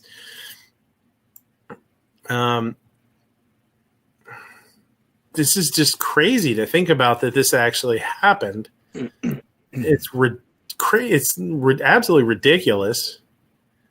And if this guy gets charges for this, now the only thing that we don't know is there's 2 sides to every story, right? Is this 100% true that he really didn't know what he was ordering? Here's a picture of the advertisement. I guess I'm screen sharing. You guys can see it. Ford Napa. Yeah. Fuel filter, aluminum solvent trap, buy 2, free shipping, $50, $56. The link to the ATF story of your Moo. What is that link to? The thing I was talking about, the guy that had the ATF knocking on his door for selling a gun that ended up in that felon's hands. Oh, okay. Okay. So now, is it true that this guy really didn't know what he was ordering? I don't know. I can't answer that. None of us can. Did he order it thinking, okay, this is going to be cool. I'm going to order these, and I'm sure other people do, obviously, and they say, well, they're legal. They're not illegal. Did he order one and then get cold feet and say, oh shit, I'm going to get rid of these and just say that it was an accident? And I didn't know what I was ordering. Who knows? I mean, I guess we don't really know. But if it was, we'll say this, let's say it's true, this guy ordered this shit and didn't know what he was ordering. I mean, that's pretty fucked up if they arrested him and they're going to try and charge him with, what did they say? And painting him as an international arms trafficker and smuggled contraband into the country. Like, what the hell is that? That's nuts. Well, it's weird because he gave all the information. He gave the information. He contacted his bank. He said where he got it from. He volunteered to turn it in. And then all of a sudden he got some more, like he got in a trap, let's trap this guy. So we'll send it again. And, either somebody did not have information and they trapped him, you know, or something's going on. Because, like I said, now this story comes out. Now, if say something happens to you, that you get something similar, are you going to want to volunteer giving it to the cops now? Well, and that's the thing. Even if I would think police office, like, and people in government are stupid. We know that. Mm-hmm. Like, if this guy did order this, thinking he was going to order these as suppressors, mm-hmm. and then got cold feet and said, you know what, man, this was stupid. I shouldn't be fucking doing this. You know, maybe somebody said, you ordered those? You better not order that shit. You better not have anything to do with that shit. Get rid of him. Even if he did realize he fucked up and took him to the cops, for them to charge him for it is a real dick move, first of all. And number two, it's going to, just like you said, make people say, well, fuck that. I'm not going to even turn him in. I'm just going to bury him in the back. I'm going to do whatever with him. I'm going to throw him in the trash. Or I'm going to do whatever. Like, it's kind of like, you know, if you tell your kids to, you know, always be honest with you and tell me, you know, if something happens, you do something, let me know, because, you know, then I can help you out and we'll you know, whatever. And then your kids tell you that they fucked up and you're like an asshole to them. It's like, well, you know, you just said, you know, you would help them out if they needed it and they were honest, and now you're hammering them, and that's, you know, that's bullshit. So. Yeah, I was thinking the same lines as you, Midnight. It's like he ordered this thing, thinking he's going to get away with something. Showed his buddies, like, check this out, man. This something needs a fuel filter. Yeah. And he's like, dude, you better cover your tracks. You better turn that in or something, because they're going to be knocking at your door. Yeah, and that's kind of where I'm wondering, like, because he said, I took it to show my buddy at Napa. And maybe he did. Maybe he's like, hey, check out, you guys sell fuel filters. Check out this fuel filter. Mm-hmm. And his buddy was probably like, you better fucking ditch that thing or you're in trouble. You know what I mean?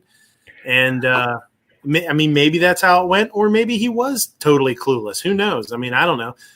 I wouldn't be surprised if the truth did come out, though, because – you know, it's kind of hard. Once you get caught, man, it's kind of hard to keep those lies going, you know? Yeah, but the thing is that even if he did, like said, he did order them, and then all of a sudden he's like, oh, man, you know, I got to get rid of them. He turned him into the police department, and he did it voluntarily, and they should have said, okay, thank you. You're being honest with us. You're giving it to us. We're going to we're going to take care of it, you know? Well, and that's the thing. As a cop, or as a detective, or as the ATF, or as the whoever, like, you would have to, if I was them, I would think, okay, this guy's turning in 2 of them. He ain't going to keep any and turn in some of them. Either you're going to turn in all of them, or you're going to turn in none of them, you know, because why would you want them to know you had some? Like, now you know you're kind of on the list, right? You always talk about being like, oh, you're on the list. This motherfucker, even by turning them in, was on a list for sure. Mm-hmm. So, like, there's no way that you would turn in some of the stuff you had and not all of it. Like, I think they're really foolish for hammering him if that's really how it happened. I think it's kind of short-sighted of them to hammer him rather than say, okay, listen, you know, we know there's stuff out there that's illegal. If you bring it to us, no questions asked, we take it, we get rid of it. You know, you're not going to get in trouble for it. Otherwise, you got a whole bunch of people hiding shit at their house and burying stuff in their backyard, right? Okay, but if he turned in everything, you know, I mean, would he turn in the invoice and never said something about turning in paperwork, you know, like saying, hey, this is my invoice and it says 2, so that's what I have. I don't have anything else other than that, you know. Or he maybe didn't turn in the invoice and just said, hey, here's this is what they sent me, you know, and I'm turning it in, you know. I mean, if he did if he really did do what he said, which is call his bank, call PayPal, tell the post office not to send it. I don't want anything from these guys. I mean, the post office sucks. I mean, they make mistakes all the time. Like, telling them not to deliver something from somebody, you might as well be telling a brick wall, because if it shows up at the post office, some asshole is going to drop it off at your house. But he really did go. If he did all those steps, he did go through a whole lot to not get that second one. You know. Yeah. But I mean, what else was he? The weird part. You know what I'd be interested in is was the first one threaded and 1/2 by 28, and the second one was what's that? 5/8 by 24. You know what I mean? So one was for an AR thread pattern, and the other one was for a 300 blackout. Well, that's why he didn't get it in time, because there's a back order. Yeah, the 5/8 by 24 is that's what 308 is also. Yep. Yeah. Yep. And then of course the other thing that we didn't say that maybe the cops wanted to grab him. Like, hey, let's make a name for our department that we caught somebody. Yeah. And that's the thing. It's just anytime you catch anybody with any kind of anything illegal, they blow it out of proportion. I mean, we see it all the time. Like they confiscated an unlicensed or an unregistered handgun and a whole bunch of ammunition, and it was like 50 rounds of ammo or something like that. And it's like, what the fuck are you talking about? Yeah, it's kind of weird because like I read an article many years ago, and it was about a guy who was in the military. He was in the Army. He borrowed a friend's AR-15 from the military, I think, and he went to a range. And the AR-15 was semi-automatic and nothing, no binary trigger, no nothing. He shot it, and it shot like a 3-round burst or more, like a burst fire. And he was like, whoa. So, like, from there, he ceased to fire the weapon. He put it away. I think he talked to some people saying, yeah, I don't know what's wrong with this rifle. It's not right. It's not shooting right. So he decides to put it away, and he goes home. Well, somebody notified the cops. So they go to his house, and they say, hey, you have an illegal firearm. And he goes, no, this is not my firearm. It's busted. It's not shooting right.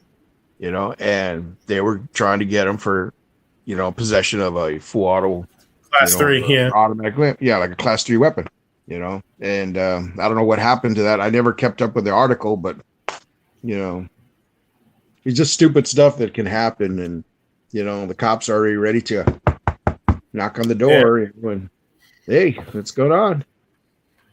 Hey, buddy. That's kind of funny because, like, when you go to my state-run gun range and you put a suppressor on your gun, the range master doesn't come up to you and go, I need to see paperwork on that. Then don't even question that. They don't allow autos at my range because of the noise, not because of any sort of laws or anything. It's because of the noise out there. They do a lot of things there. I mean, maybe that's why they don't ask. They want you to have a suppressor, but it's a government facility, and they don't check. They don't check any of that stuff. Yeah. So like some ranges, they don't allow full auto. So it's kind of like, there's either a specific range for it or they don't allow it at all. A handful of ranges I've been to that for them, it's just we're technically out in the country, but there's a couple housing developments and we want to be a quote unquote good neighbor kind of thing. Yeah.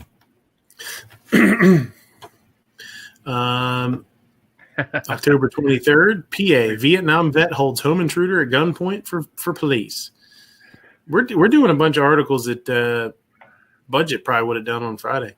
State police said Kwesi Scarrett, 38 of Bronx, New York, was worried a gang was after him. Snyder had him wait outside on his front steps as he called 911. I called the state police, called 911, and I'm talking to them. I'm in the garage, and I hear this crash in the house. Snyder said Scarrett crashed through a window into his home. The man didn't get any further than that. I had a pistol cocked and ready. He was standing there in the kitchen. Scarrett was held at gunpoint by the 72-year-old Vietnam vet for 10 minutes until state police arrived. Snyder said he was able to keep his composure because of his experience in the war. So that's some shit dude comes flying, crashing through your damn window into your house. What the hell, man? See Patriots comment. PNN, we want the real news checker email. Yeah, okay. Real news. Roll call says, like a good neighbor, full auto is there. I like that. All right. Well, come on. We No- all know not to no mess with full- old guys. No We have full auto indoors. I don't know. No, actually, the only place where I've been able to shoot full auto has been an indoor range in the cities, but that was because they were do rentals there. Yeah, Yeah, I've we've got one of those around here. Yeah. never been able to shoot. I've never shot full auto. I've never shot anything full auto. Yeah, the nearest state range to me, you can shoot full auto. It's not a noise concern yet, but the neighborhoods are moving in on it. Is 90 minutes away, and if you don't get there early, you're waiting.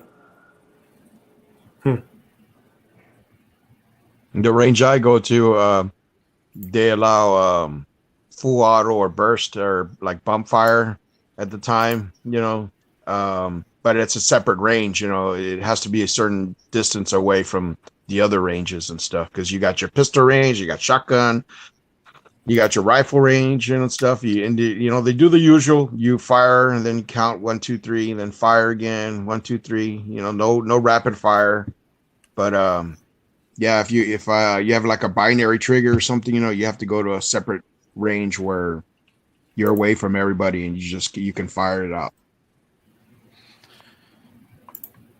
So what you're saying is that I can be a complete and total dick, say it, and have not one be around other people and just say, "Oh yeah, my precision 22 here. That's full auto. I got to go to the private range over here." You got to go to the side range, man. Yep, that's where you got to go, and you can fire your rifle. Damn.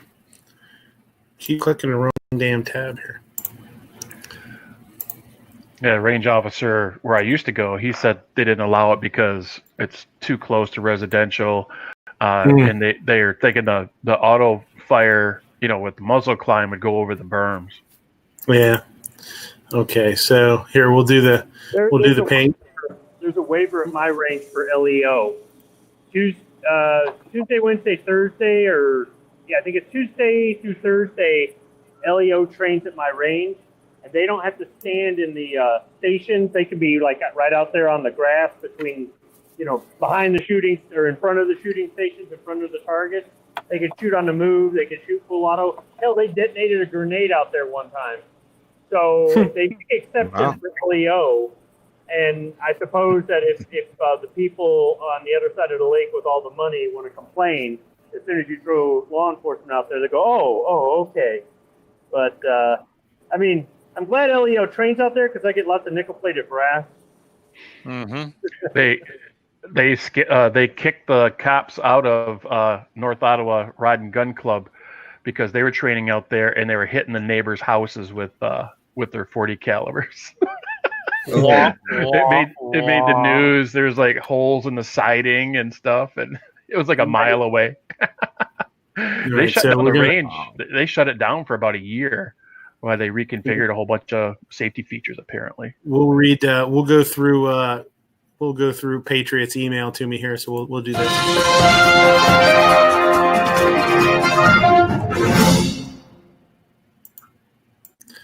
All right.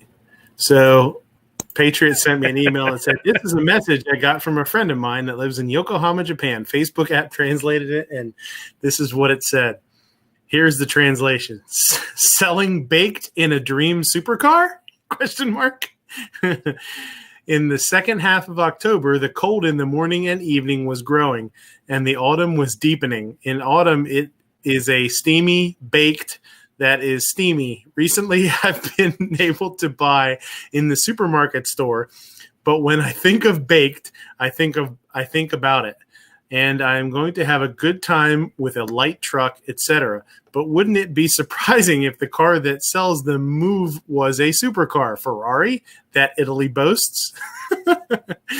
Actually, there is. In the automotive maintenance company Dream Car in Damachi, Tokyo, it has been selling baked with Ferrari since 2018. And the name is also M in the Nishitama district of Tokyo. It's expanding. I talked to the shopkeeper, Mr. Harada.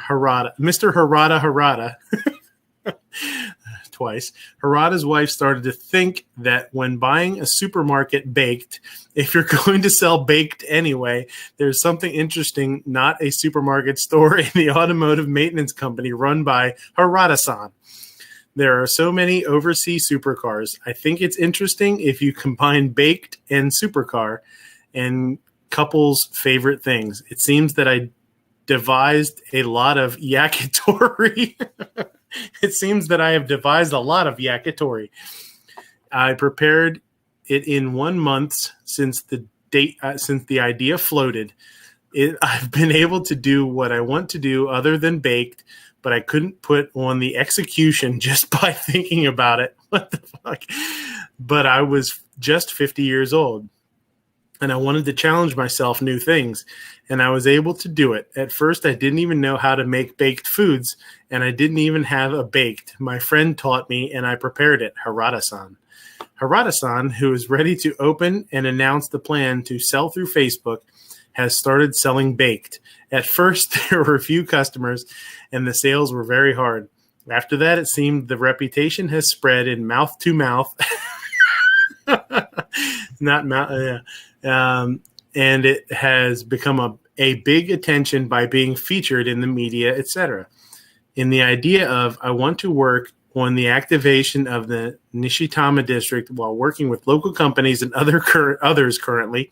We are mainly open for amusement facilities in the Nishitama district, and recently, one in the month, it seemed that I am going to visit local nursery school, kindergarten, and elderly facilities in Ferrari, and I'm going to have a good time with volunteers.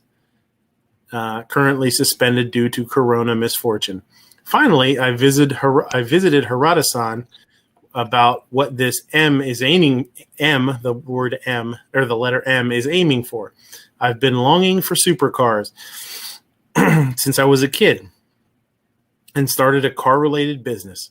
When you go to sell baked at Ferrari, volunteers to kindergarten and nursery school, the kids looking at the car close are really happy. It is said to be a car away now, but I want to increase the children who are longing for cars through this M in Japanese. I'm sure this car will be happy if this M is existence of a dream to the children. We are making an announcement through Facebook page and Instagram for the movie of this M in Japanese. If you are in the area, please check it out. Sent from Patriot in the Dark. That's a hell of an email, man. Yeah. Brain thing. Yeah, there's a couple of parts that are pretty funny. They talk about the existence, or whether there was where was it? Shit, I totally lost this shit reads like alphabet soup, man. It's all over the place. Word sushi. Yeah, that's pretty funny. I thought it might have been a coded message regarding Jeffrey Tobin's spanking the monkey on a Zoom call. Yeah, this is an old Epstein email. You have to take every third letter out or something, and it makes sense there. Yeah. I'm sorry. I could only listen about halfway through before I just start hearing the busy signal. Yeah, it was pretty brutal. You got to use your orphan Annie decoder ring. Must drink your Ovaltine. It's be sure to drink your Ovaltine. What's up, Vandalistica? How you doing, buddy? Great. You see, you spoke enough gibberish your Aussie friend heard. Yeah.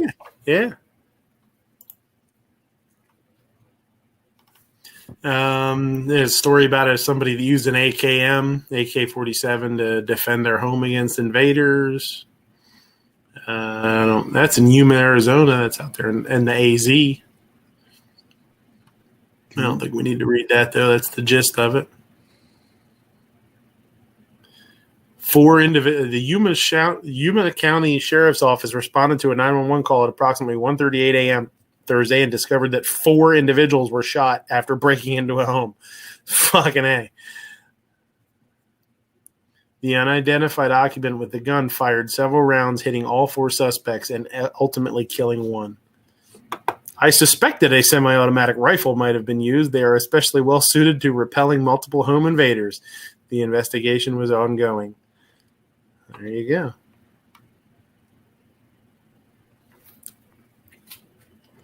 God bless America. Yeah, right. I suspected an enemy. Okay, laid everybody out. Mm-hmm. Concealed carrier shoots. Oh, here, hold on. Screen share it, I guess. Concealed carrier shoots, kills one of 2 teens who tried to rob him with a toy AR-15. Don't bring a toy to a gunfight. Or, just don't rob people at all. Yeah. It's generally a bad idea. Yeah, a couple years ago, we had a story where some home invaders up the valley did a home invasion at a house, and they had people down, kneeling down and stuff, right? And one guy, I guess, he didn't put his hands behind his head, and stuff fast enough that the guy used the AR-15 to hit him in the back of the neck, and the guy got hit. He's like, that didn't feel like a solid, like an actual rifle. It felt plastic. Yeah. So the guy says, I'm going to go for it. And the guys just like wailed on those 2 guys that came in that did the home invasion, man. And they found out that, the AR-15 was an airsoft rifle. They got these guys, man. They called the cops, and cops came by and picked them up. Yeah. What idiots. Yeah. I mean, if they never used the rifle to hit anybody, just wave it around and stuff, maybe they could have believed it was real and stuff. But once they used it to strike somebody, they felt that it wasn't right. Something was wrong. An armed man who allegedly tried to rob 6 people Monday night in Baton Rouge, Louisiana, died after being shot by one of the would-be victims. Okay, first off, don't try to rob multiple people if you are going to try robbing people. Second, do not be in Baton Rouge, ever, after dark. It was a home invasion. Yeah, it was a home invasion. One of the 6 individuals was able to retrieve a gun, which he used to shoot and kill Hayes. 2 would-be victims were also shot, but no details were provided, whether they were shot by Hayes or the robber. There you go. There you go. So let's do our bracket. Let's talk about these nuts. What kind of nuts are they? Now, are these Almond Joys or Mounds? Almond Joys got nuts. Mounds don't. So if you watch Gizzard Gary's show, if you watch the foul territory, the Sunday morning chat, they were talking about some nuts. They were talking about pecan pies and all cashews and all sorts of shit. And they were like, "Oh man, now we got to get Midnight to do a nut bracket." So what the best nuts are. So I went online and I found the top 12, I think it was, most popular types of nuts that that sell the most, that people eat the most. And then to round out the bracket, I added a couple things just because you have to have a certain number or the bracket doesn't work out right. So we'll run this through the room and we will find out. And this is, we're always trying to educate people. This is a very educational show. We're all about education. We'll see. We'll tell people what the best nut is that they should be putting in their mouth. Not the one that's probably not the kind that's probably in Moo's mouth right now, but the best kind.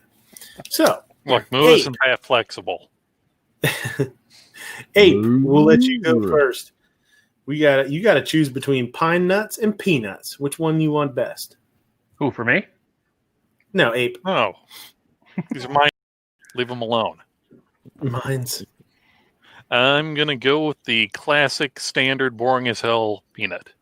Yeah. Peanuts are good. Peanuts are super useful. Pine nuts are great. You can't make pesto without pine nuts. Pesto is pretty awesome. But I can see why you're doing that. Roll call. You want pine nuts, or peanuts? Peanuts. Peanuts. Guns barbecue. Say it fast enough, it might sound different.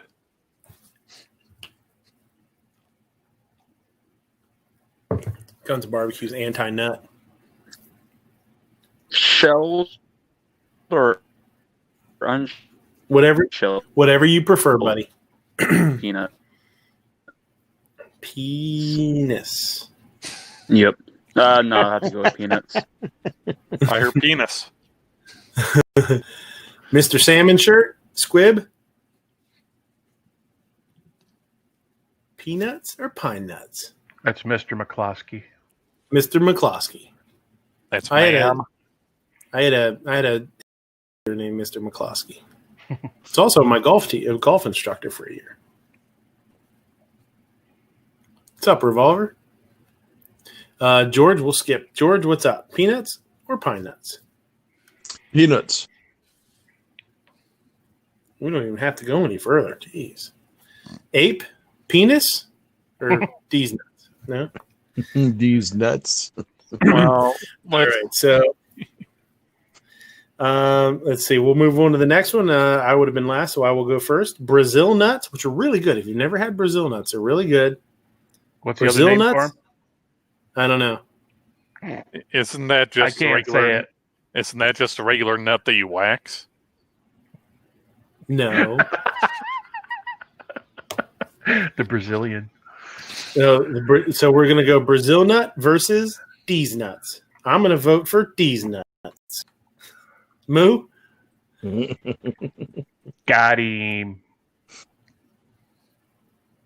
That means Deeze nuts. Okay. Meg says, I don't even know what a pine nut is. Pine nuts are literally little pine nuts, pine, and they're used in pesto. To make pesto, you see them. They're really good. They're real buttery, real tender. Like they're not super crunchy or hard. Yeah, they're good. They're pricey. They're expensive. George, Deeze nuts or Brazil nuts? I never had Brazil nuts, so I'll say Deeze nuts. Okay. Squib, are you with us yet? Squib's at work. He's dealing with these nuts at work, probably. Guns and Barbecue. Would you rather have Brazil nuts or Deeze nuts? These nuts. Roll call. Brazil nuts. Brazil nuts. That's how homophobic he is. He can't even bring himself to say Deeze nuts. Hey. Well, the idea of having any nuts, regardless of where or how hairy they are, waxed, just is not appealing to me. So I'm going to go with Deeze nuts. All right, Deeze nuts. Deeze nuts win. These nuts are a winner. All right. First, coconut versus hazelnut. Hazelnut, also known as the filbert. Now, remember, coconut, awesome. Hazelnut, can't have Nutella without hazelnuts. That's a big one. I think that's about all people really know nowadays is that, oh, Nutella, it's hazelnut. Right. Just be an asshole, even though I kind of like Nutella, I'm going to go with coconut. Because coconut's about the only type of flavored food I can have where people aren't going to ask me, oh, can I have some of that? Cool. We got Honda out here being the show for Big Hawaii. Macadamia nut. We're going to get the macadamia nuts. They're up next. So you said coconut. Coconut? That's coconut. Yeah. Roll call. Coconuts or hazelnuts? Hazelnut. Ooh. Guns and Barbecue?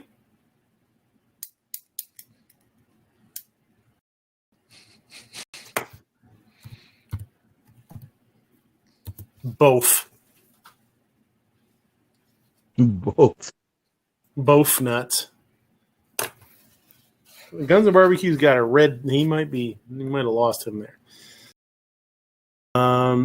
Squib, are you with us yet?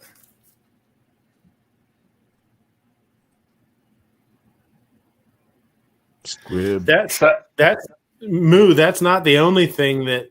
Oh no, that is. That you sent me that. I got one for you then after. Don't let me leave the channel without telling you that. Got one for you. Now you know why I didn't say it. Yeah, for sure. And I got one that goes along with that for you. Okay. Oh. Not good yet. Yeah, there you go. Yeah. Go ahead. There you go. I think both of these nuts suck, so I'll give it to whatever the chat says. Suck my nuts. Okay, so Guns and Barbecue says he doesn't suck nuts, which I think is a lie. I think that's bullshit. But I think that's how he went blind.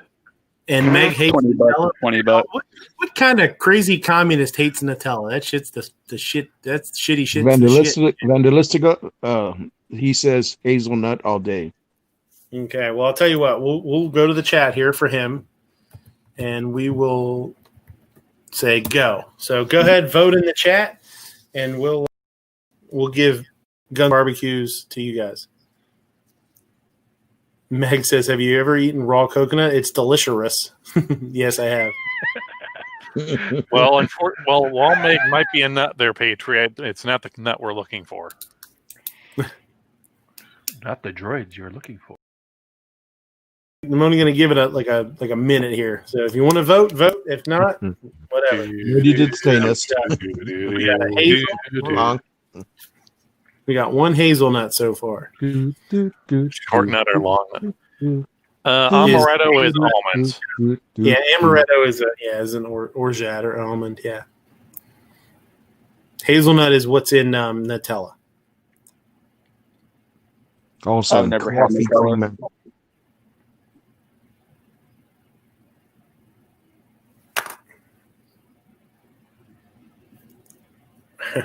You want to lose your left nut or right nut? It doesn't matter. Why would one matter more than the other? Ask Lance Armstrong. Yeah, what the hell? Nobody's voting. We're going. Hazelnut gets it. Fuck it. We're not waiting anymore. Squib, are you with us or did you pass out? I think he passed out. I think he's sleeping. He's swearing at that. And then he got triggered and he fell asleep. He just knocked out. George, you're up. Go ahead. Hazelnut or coconut? What up? Coconut. Coconut. Yeah, man. put the lime on the coconut. Moo. But I think that's more versatile. So I'll go with hazelnut. I thought you'd go for coconut for sure. Damn it. Yeah. Now, this is a tough one because I think Nutella is pretty slamming, but not. So that actually ties it up, and because Squid passed out on us, now there's a lot of coconut out there now. Maybe we'll have to. I think I'm going to give it to coconut because it looks like the chat's going coconut out there. They're going coconuts. Okay. Coconut.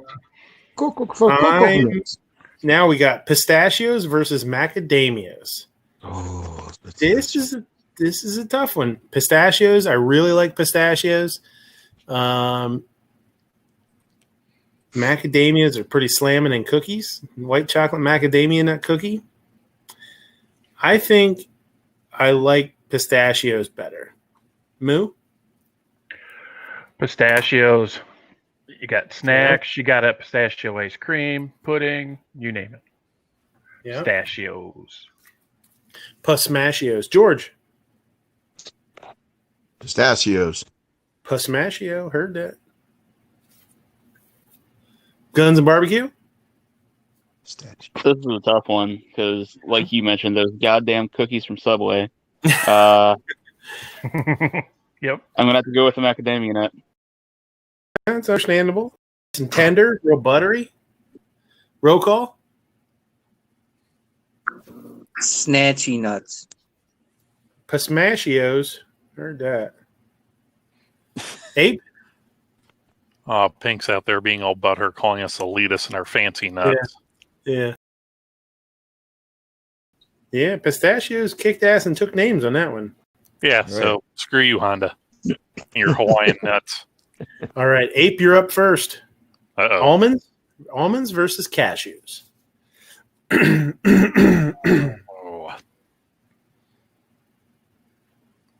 I'm going almonds. What? Those toasted cinnamon candied almonds. All right. Don't you stick Roll your call. tongue out at me. You already told me you had a headache. Yeah. Almonds versus cashews. Roll call. Come on, buddy. Give me the answer I want to hear. I will have to go with cashews. All right, now we're talking. Guns and barbecue. If it was just plain Jane almonds versus cashews, I would go cashews. But Blue Diamond did something amazing with almonds. I'm gonna have to go with almonds. I still honey roasted planters. Even they're even planters. They're not like Blue Diamond or anything super fancy. Planters, honey roasted cashews, fucking awesome. Squib, are you still with us, or did you fall and hit your head off the urinal again? Urinal, okay. George, Man, it's a tough one, man. Cashews and almonds are awesome. I'll say cashews. Okay. Moo. Hang on. He's looking it up. Finish it off. Oh, are you going to pick almonds? Look at my screen. What are almonds? Are they almonds? Almonds. The wasabi blue. So you voted all moons, not cashews. All moons. Well, Damn it! I missed another one. Son of a bitch. I'm voting cashews. That means it's tied up because Mr. Urinal Cake passed out, busted his head off the porcelain. So we're gonna have to go to the chat again to break this tie. I can't believe it's tied up. Tell you the truth. They're both good. Whoa, he's back.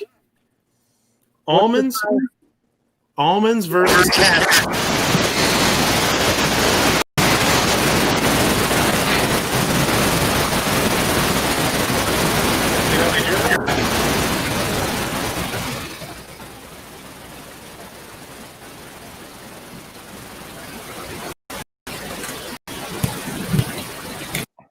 I think he's dead.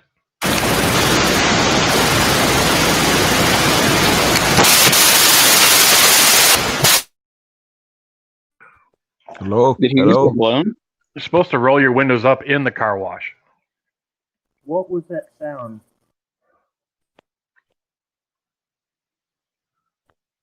I don't know. I don't know. Sounded so weird. Yeah, that was We're Abe. being invaded? That was Abe. Every once in a while, his microphone cord goes. He must have stood up or something and bumped his cord. Holy smokes! He was doing a Jeff Tobin. So yeah. So squid, juice or almonds? I regret unmuting.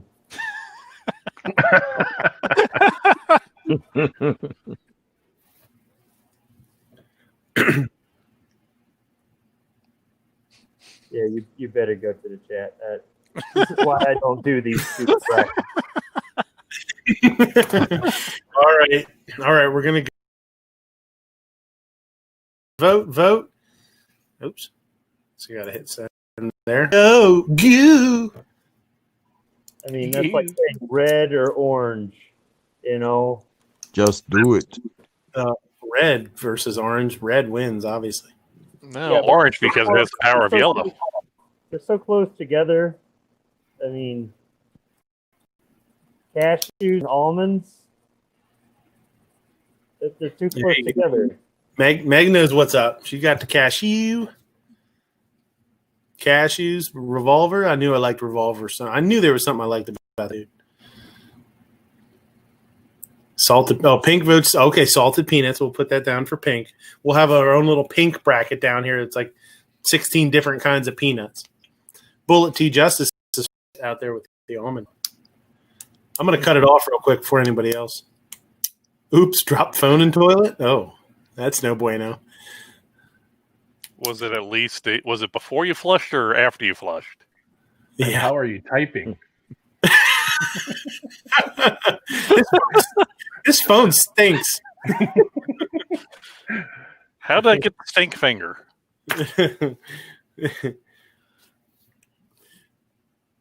Not stinky unless you smell it. You give it like 30 seconds here. Well, how can my finger smell if it doesn't have a nose? What kind of seal? Like that's weird. No, we were doing a lot of lifting, moving the wood pile, so I had to use some quick set epoxy to kind of patch a few things up. I mean, look, I understand that a hernia operation isn't that big of a deal, but JB Weld is $5 for a tube. Mm-hmm. There you go. All right, we're gonna give it to Cashews. Cashews wins it. That was closer than it should have been. All right, I'm up. I'm Nuts versus pecans. Man, this is kind of what got it started on Gary's chat where they were talking about pecan pie. You're still doing this? Oh, yeah. I look for the pecan pie on Thanksgiving, man. Pecan pie is going to give it. I'm going to say pecans just because of pecan pie. Moo?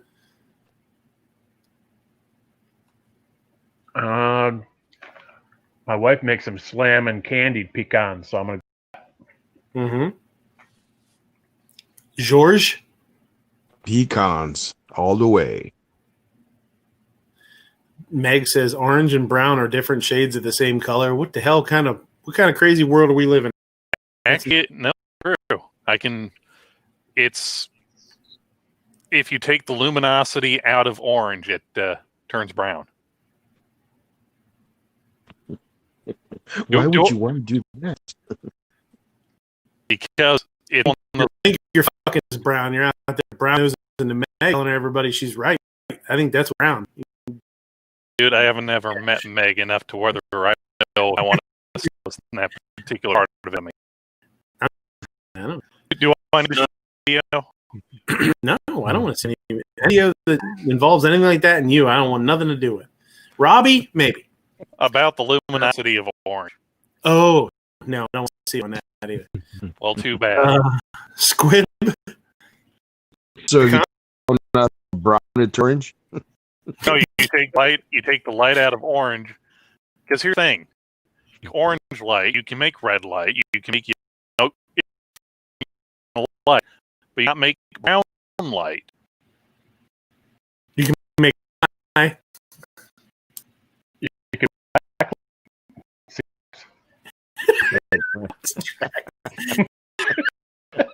God damn! How many times we have to tell you? Worms go to the vet so they'll get out. Just drag your ass on carpet. Oh, that's no good. No. Versus one. Given this. You think color what the luminosity when you drag your ass on the carpet. When I say that shirt's wearing it. That sound.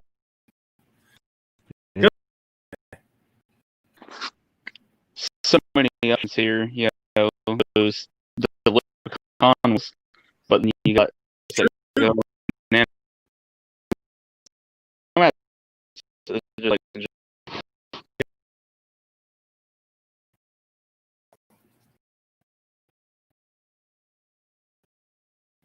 I don't know either. So.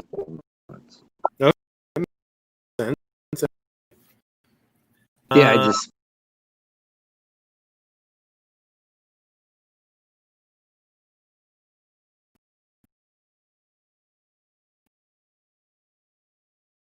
An excellent pie.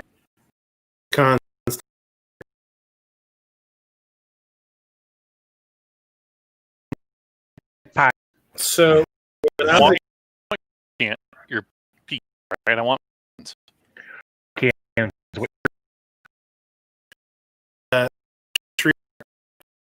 Kid will do.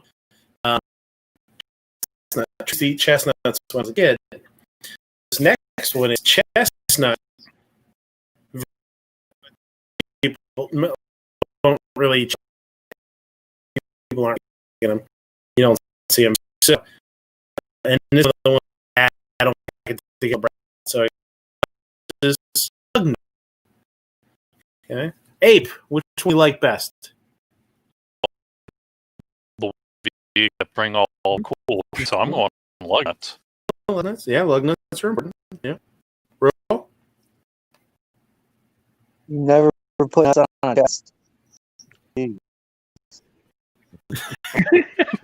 I have to go with plug nut. Okay. Gun barbecue. Nuts.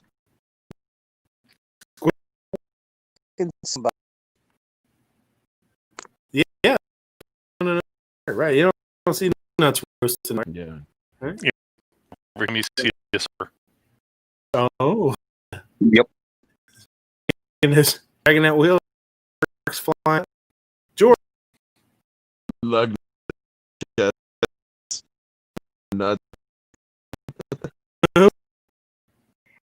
It's hard to have.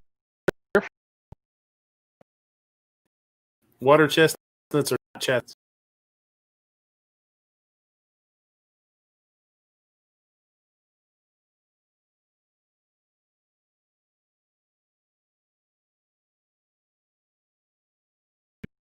Stir fry with stuff. Yeah.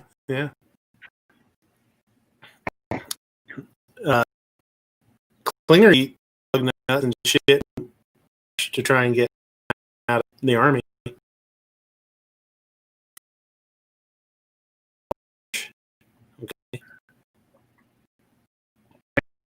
Right? Like to try the art. He ate all the nuts.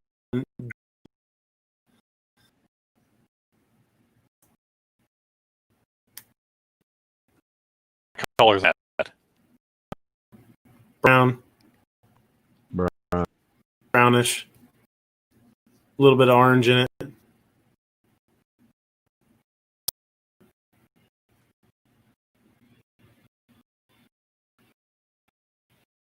There's colors.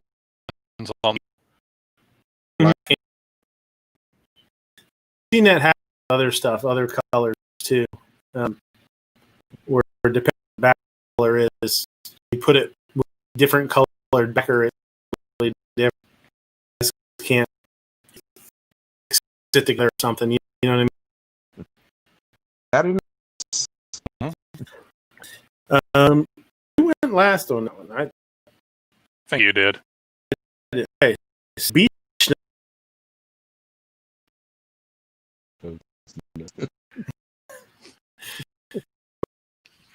I'm okay with these nuts. I don't like none of those nuts, so I'm gonna go with beech.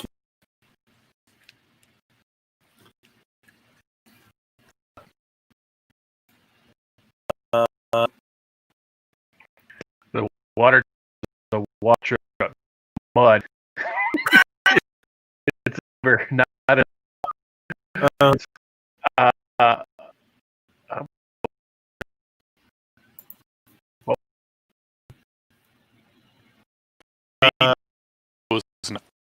Yeah. Oh, because they're good chewing tobacco.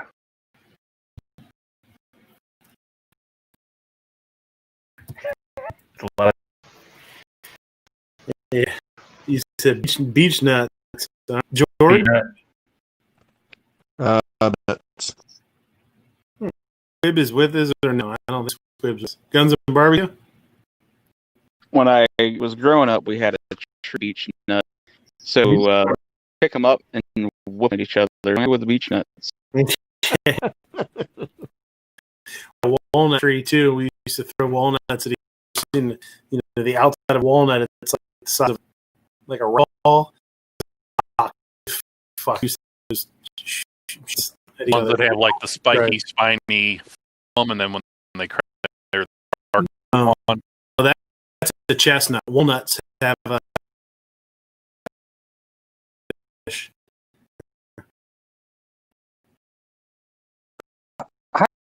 Beach? I don't even know what the fuck that is.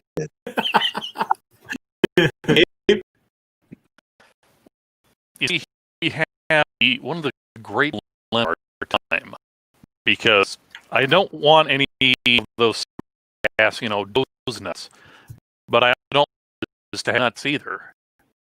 So, beech nuts just no. So I guess I have to go. All right. It's a little kind of sometimes it's fully.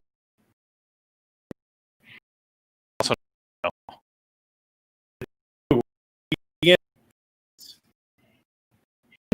versus Deeze nuts? Like best. What do you want to put? Deeze nuts or Well, considering that people get these nuts, My age, you can throw them over your shoulder. Mo, we've talked about this before. That's not your nuts. It's probably a two. Oh shit!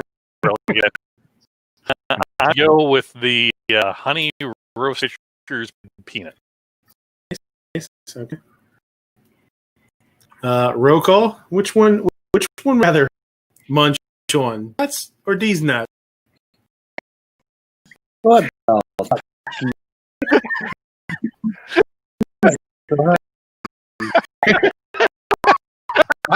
Brad still trying out a fucking beach nut is. The fuck? Is that what guy? Is that why he's at the beach? He spreads his legs. Come on.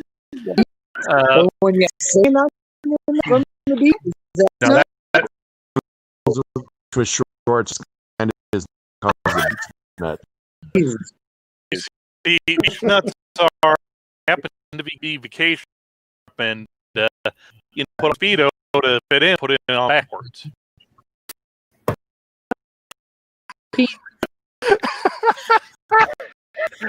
What's the roll call?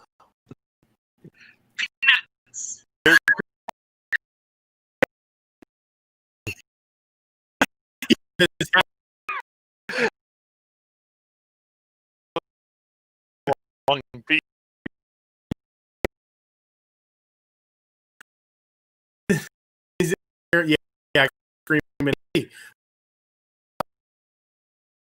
And then just whack.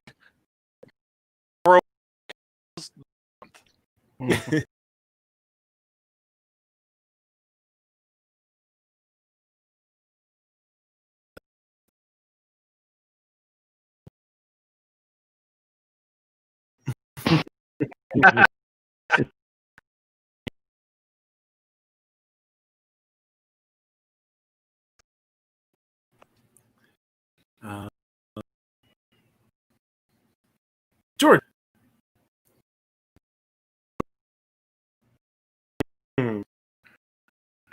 Such a liar. Ooh. Like meat, not veg.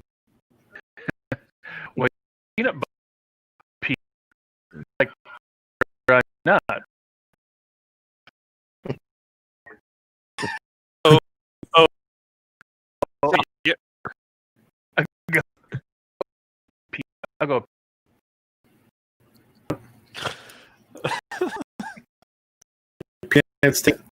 I'm for these nuts. That was going to be such a weird video for a movie.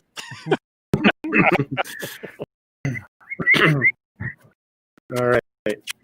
Hello, boy. Oh boy. Coconut versus pistachio. Tough one.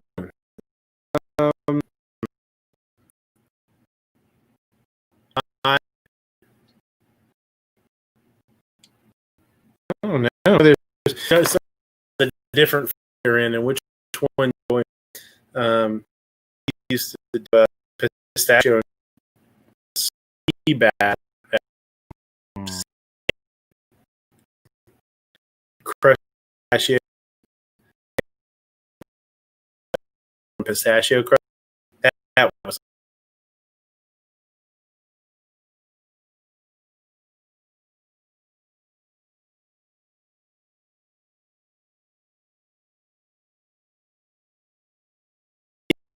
even just or something like that. I think I'm gonna go with it though. Move. For 100. Pistachios. Smash, yeah. Yeah. This Trying to wrap that.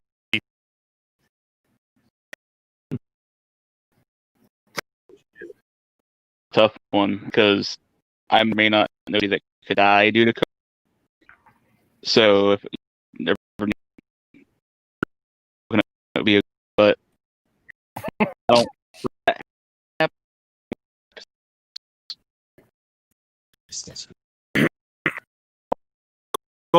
Or put I like nuts, but yeah, it's a good one. I guess for Oh, work. that's- We do it for cocoa and amazing sauce.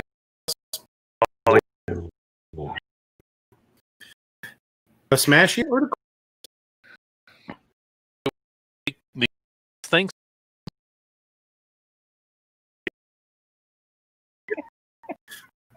all right, right on. This is a tough one. Cashews versus pecan. I'll peek.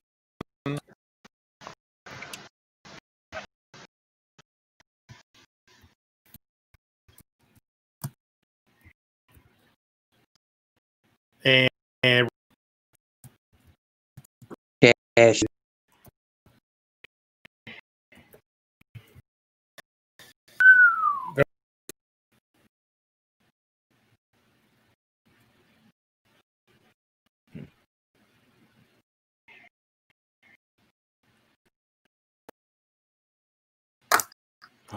too, he's probably good. George cons on move pecans or cashews. Pecan. Mm-hmm. Guns with Got to unmute free.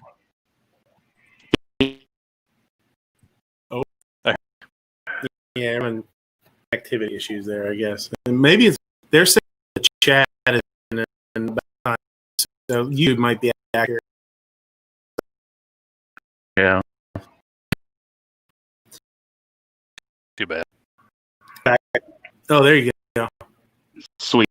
So I was trying to help out Squid. Got all nuts in my mouth. I think. Well, do you at least turn him on his stomach? Do that. So I let it turn blue. That'd be a cup. I don't know. Yeah. So what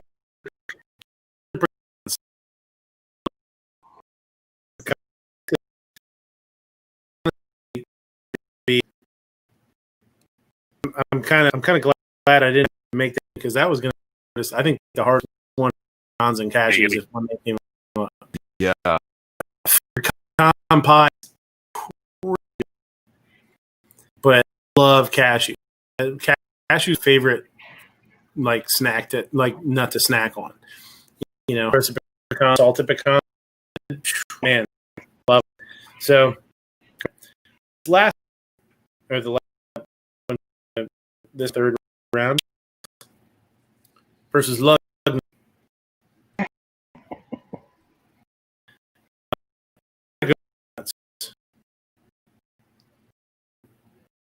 I don't like lug. Lug nickname for somebody. Yo, what's cracking, lug nut? Nuts. This is now George's nickname. Just so everybody knows. I just No, not my name. executive decision from here. Man, whoa, you don't need to bring what his private thing is. We didn't need to know doing the name Lug Nut. Well, Yeah, 19. Well, gun.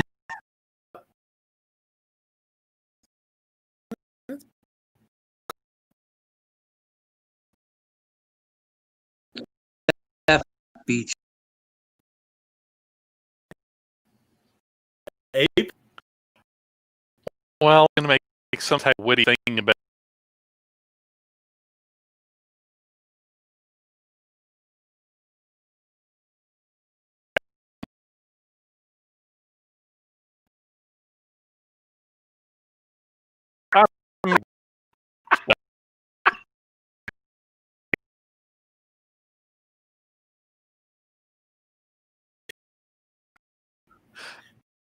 versus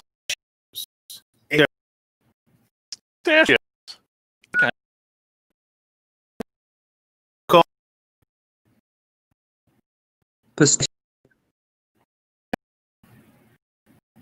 Guns barbecue.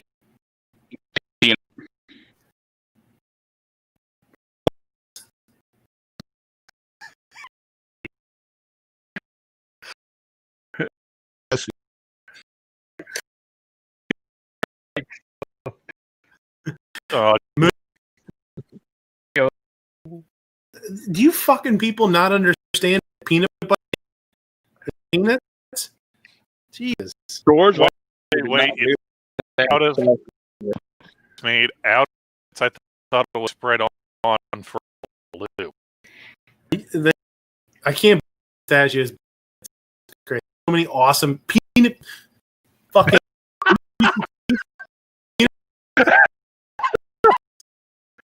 Butter.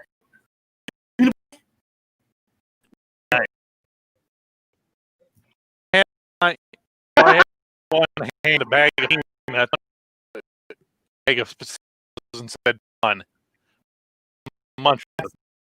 That's not how it works. None of this. Look, hold up 2 bags. If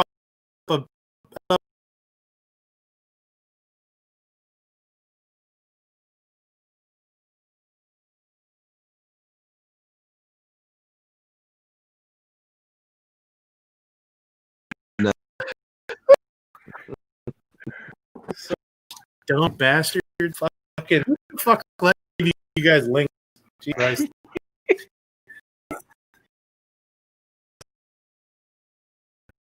Pecans versus lug nut. Guess I'm up first. And which I mean, like better because they got us to get to work. You know, whatever. I guess I get nuts. I work out, so I'm good for. Again, for Jesus. What the hell is he? A freaking money can only name.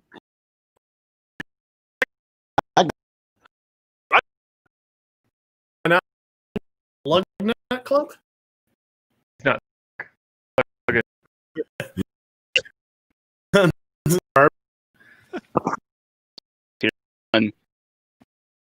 Lug stuff.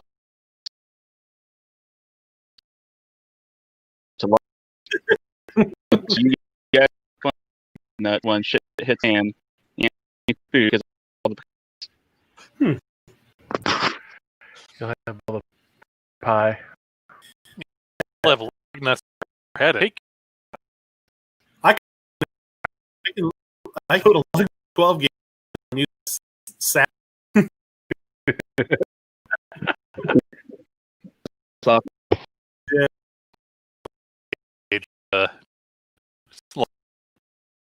It depends on what. Yeah, it depends on your point. True. This is important. Like George. Oh, nice.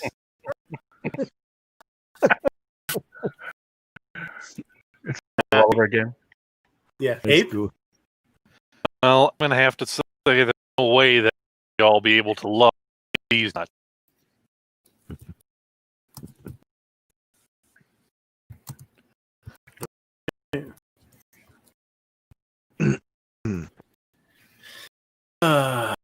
Nuts goes for. All right. First dash. First nut. Nut. Honestly, I'm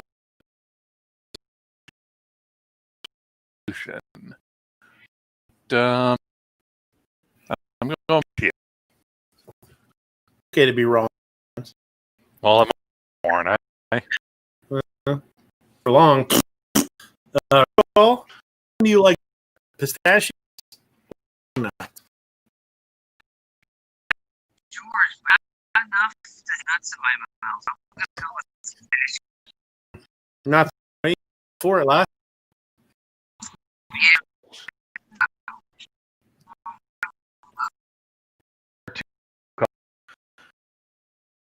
Thank you.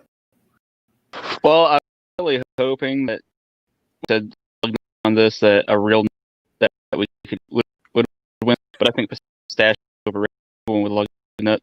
Yeah, lug nuts are to win for sure. Lug nuts, what do you think?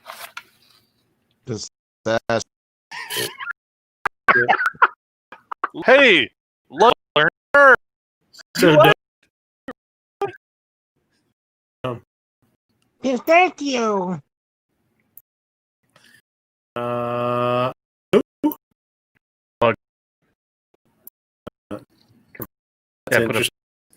put a deal in nut and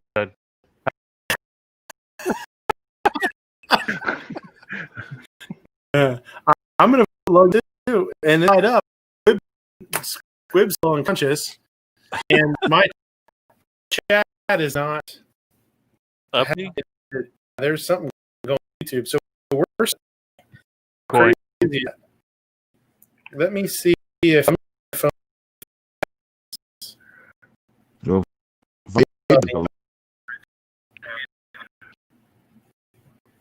No, I got it going right. Buffer. You guys are saying I got it. So yeah, it was buffer.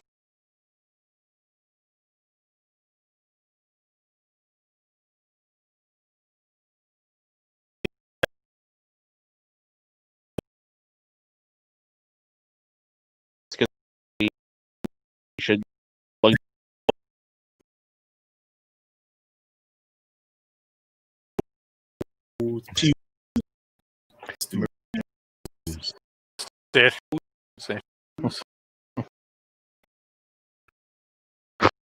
Everybody that below said, listen.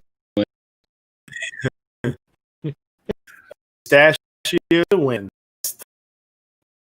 No.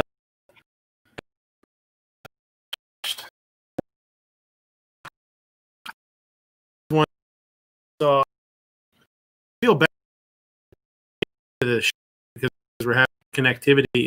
Whatever. Did you my post that I made? Yeah. Whoever told me that was got it for free. I only had one bunch of likes, but it was like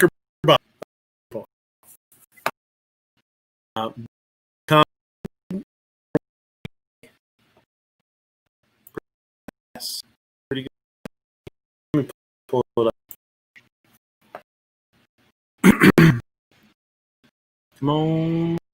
Come on, people now.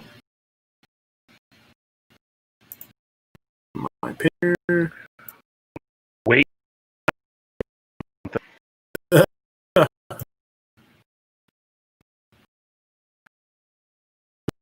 Screen share.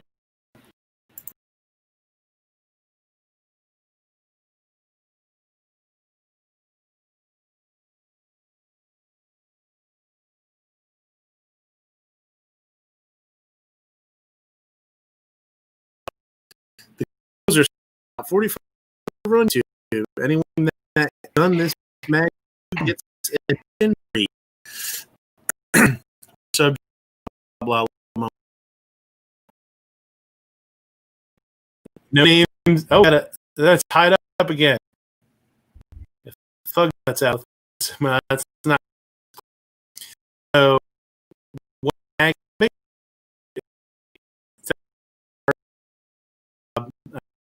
Up. I think it's that part like a HVAC or something. I don't know what it is, but I was it's like a huge bag. Look at that. That's awesome. In a print, like 20mm print. Something, yeah. That's Mike. It's what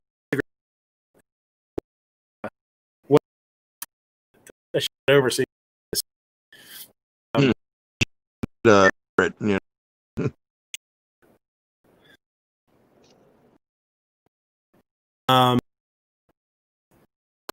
Gotcha. What's your favorite? Oh, Biden for the write-in. I mean, every week on repeat, more on. He's always so. I almost did in there, and I didn't think I put instead of that was Look. Look at that. And you guys, so I guess my connection. Some tonight. A lot of just now people totally dead for nobody was in there watching, but they weren't coming through. So something's going on there.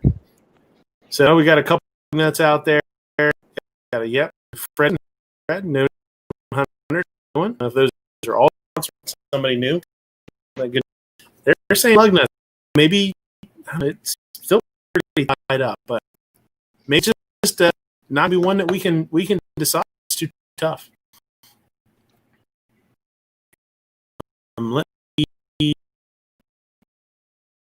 couple of things I wanted to go through on Instagram. I always flip Instagrams. This kind of goes along with what we were autoplay. Were you guys able to hear that?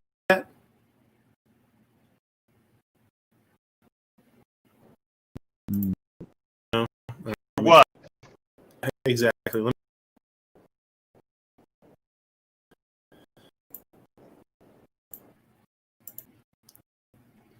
right. Yeah. Okay. How you disagree explained today, how you would disagree or with Justice to severability in that fight, National Federation business. What I think I can say, expressing agreement, not being agents, severability to the majority building to recognize that even though the medication was unconstitutional, severable, Justice his view sent by his view the difference in California versus this for two reasons. One, Justice Scalia, two provisions of the Constitution were severability like a giant, and if it out, pull it out, all stands, or if you two hold those two provisions, could it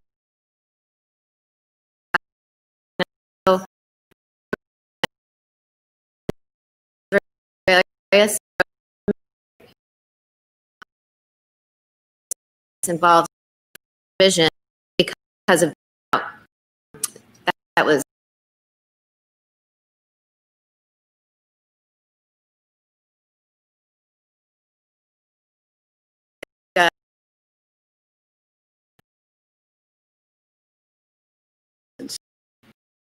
doctor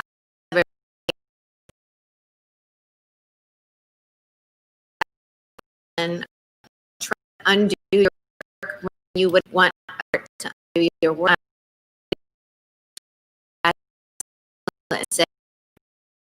Consider that Jenga, pulling it out, wouldn't want to shoot anymore. But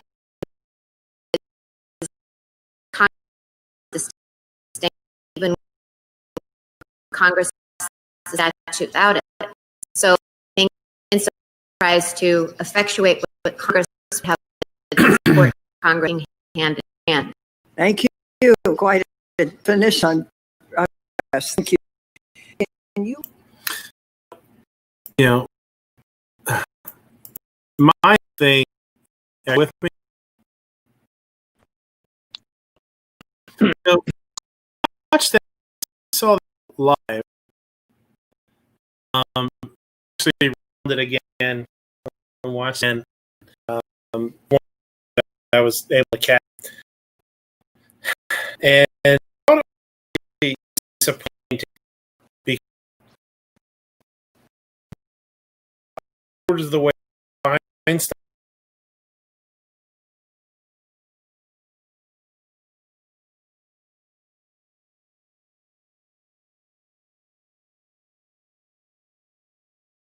and probably prayer for her life, just handled herself, and then through the rest, they done everything they can to try and, or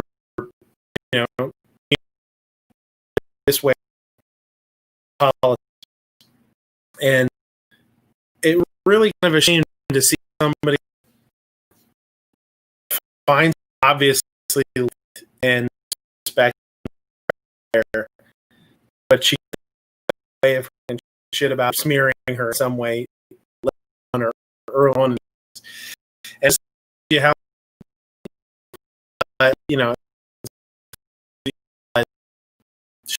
shitty politics is. I mean, it's so fucking. I just it's like I drag a little. How that be. And I know, and super chop. Hopefully, maybe it'll be when it relays. For your little people. Oh, Bob's.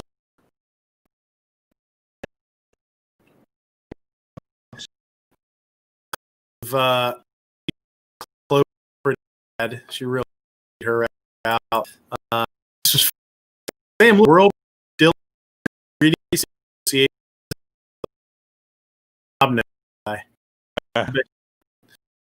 Dilla, Arma to him and everybody.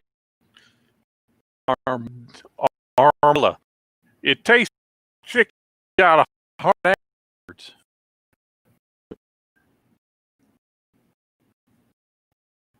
I think this is a little while ago.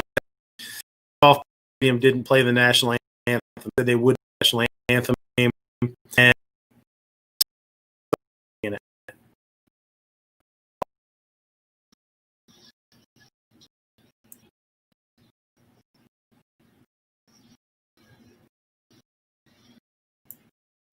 that's really neat, to see.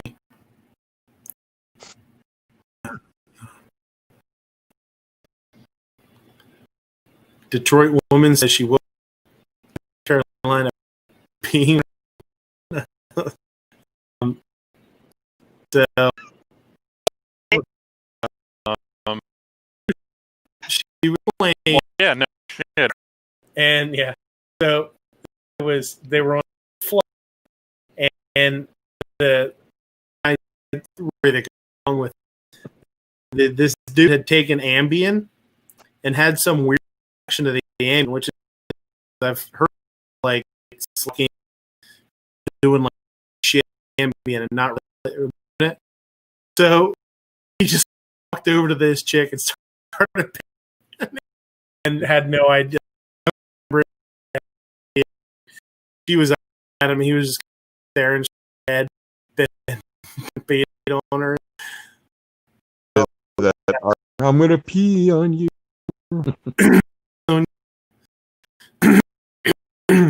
Gun owners when the gun store and stuff.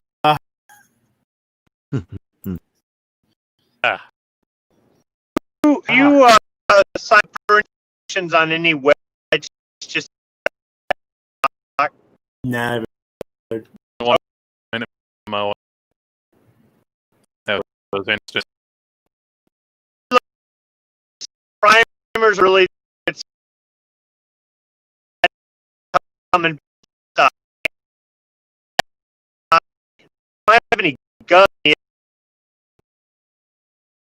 So they say minutes. Some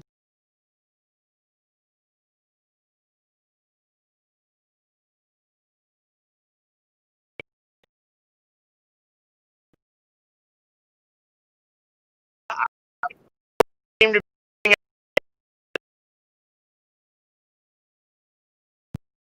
coming back, buying everything up. You can put up a sign in limit, but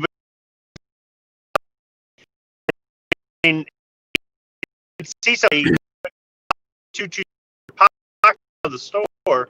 Mm-hmm. This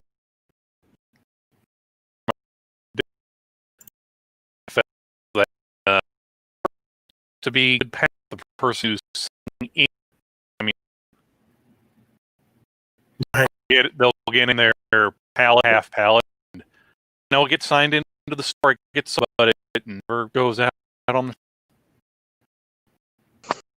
Back when we last ammo were bringing goods, and every we get the same there to be scalping, all the 22, everything, that everybody wanted. This is that I watched.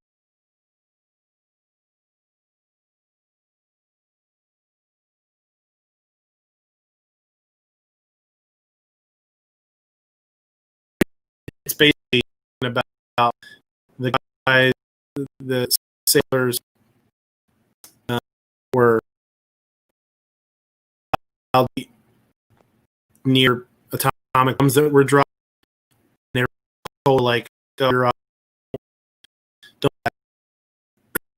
they were allowed to be, too close. And the guy, it's crazy because if you said that if your eyes, your hands, and your eyes,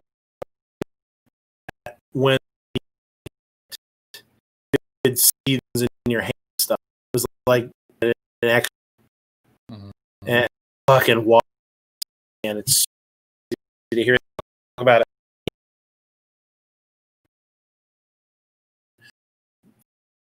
That had died of cancer, like leukemia or lymphoma, whatever, and it was like percent died. Get what number, and they were exposed. It was no, it's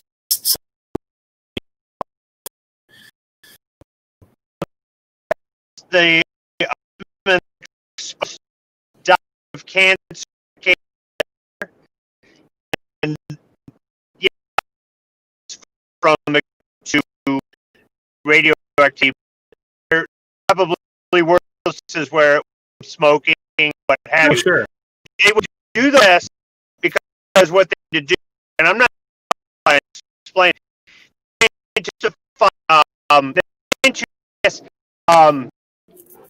With fear that the military people had about the battlefield around these weapons, and also public genie. Yeah. Okay. It's an air to genie rocket is a nuclear on a rocket. Fired into a Soviet bomber and had a clear blast fast that will take a bomber. So the plane turns real hard, and you know, like spray itself as well. It doesn't have to be just have the general direct. Well, they needed one of these things during the test. Had you know, I have their weapons at Air Force bases all over, but they detonated. And as part of the test, to have some Air Force personnel stand flat. Now, it's way up in the air, directly where it's going to go off. Most guys died later, cancer. So even when it's miles high, it's not even a major. It's a very small weapon, still enough to affect me. Yeah. Yeah, it was. John, when filming not too far from the nuclear tests, and when actors, you know, they die later. Yeah. Areas, it's like 1990. So, time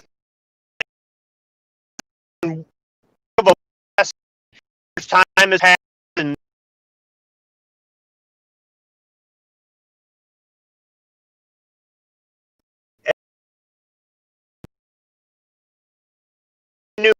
new weapons were in there. They'd be amazed. You live near a major clear behind a field somewhere, and you had no idea where under just knew that funny. Yeah. No, it's just something that it was only a 4.5 video or whatever, but no, the hell, it's crazy. Zachary Ryan, one of the kids from Home and Wife, or yeah. So you guys know who Coda Boy? A lot of you do. Got pretty cool. Good to do.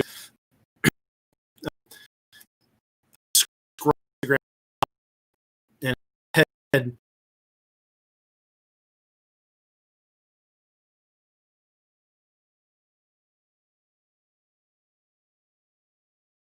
It's like, look, isn't it?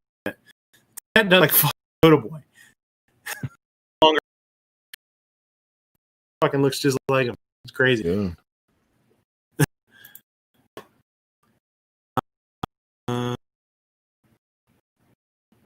That's Deuce Driver, got married before. He's a gay guy. Oh, wait, that's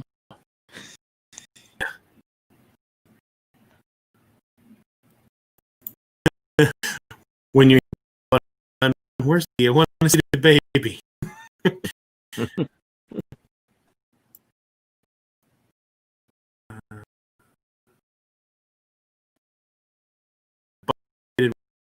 Robin 4 years in it.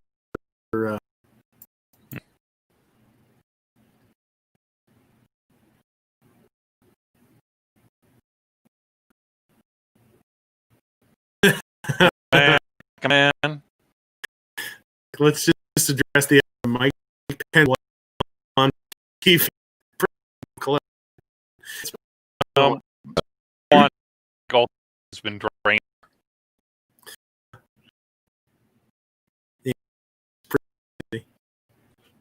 This is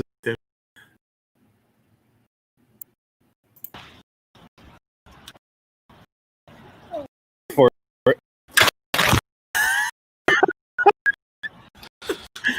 Fuck. Wait for it. Dude, you mean with a damn spoon?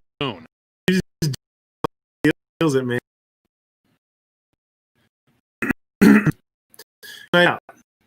When your friend, I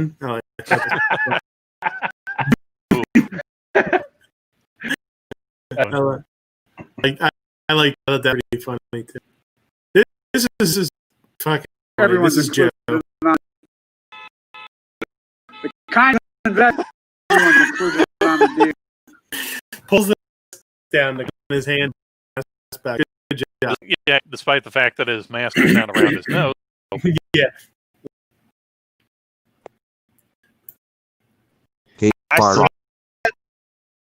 I see it all the time. I'm like, what was the point? What was? Saw this gun and I was like, this is there's more shit going on this gun as far as stippling and cuts and you know, yeah, there's the slide cut. I appreciate that though, Knight. I mean, imagine your gun to the raider. Because it me the rear tail. Front side RMR.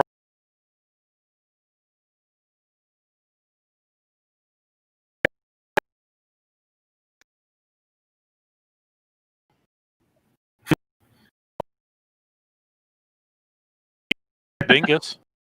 Look how Dingus is. And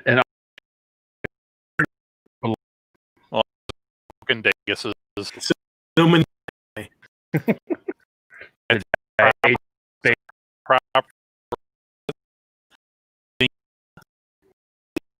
I think his Deeze. The Davises, New York fans Jeffrey Toobin after reports himself and we all heard about this, but it sounds a little bit more. It sounds like he might have been kicking it. He was kicking it. Yeah. And the monkey, right? Nobody thinks monkey. And yeah, if you like, hold on.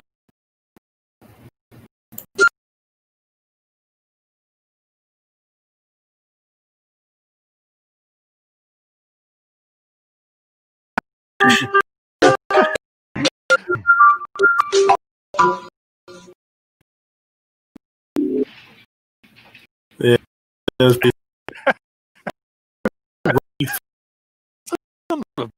Yeah, I got that shit.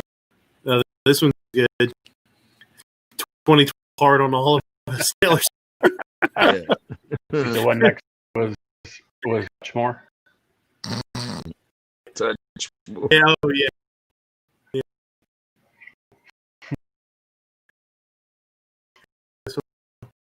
I'm really top down from now, so we a car waiting for the airport.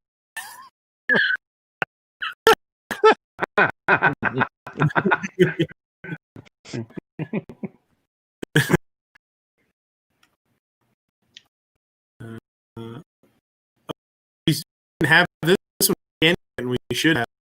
Hold. Why isn't there a Oh, that is so wrong. Yeah, first I thought it was a telephone.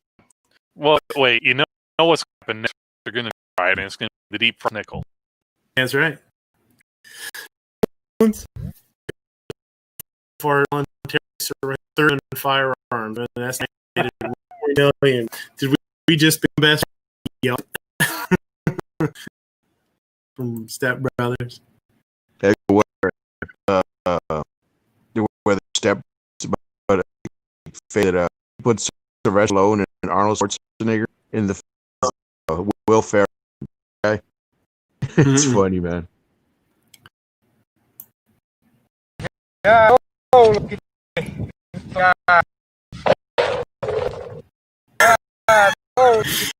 He's like,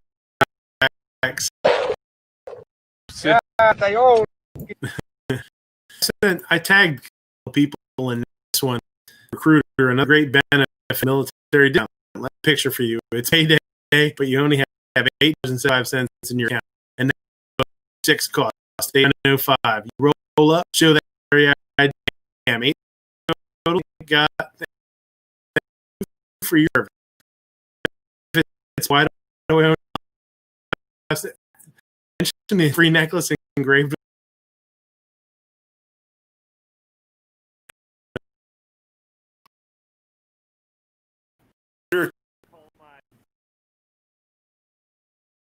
He was trying everything you can get a tattoo. I remember some of the they used to do was when I was because it's military and E1, E2, that's about all the money you have on the 15th of the month. Yeah. So this one I saw, and basically it's this. I can't title.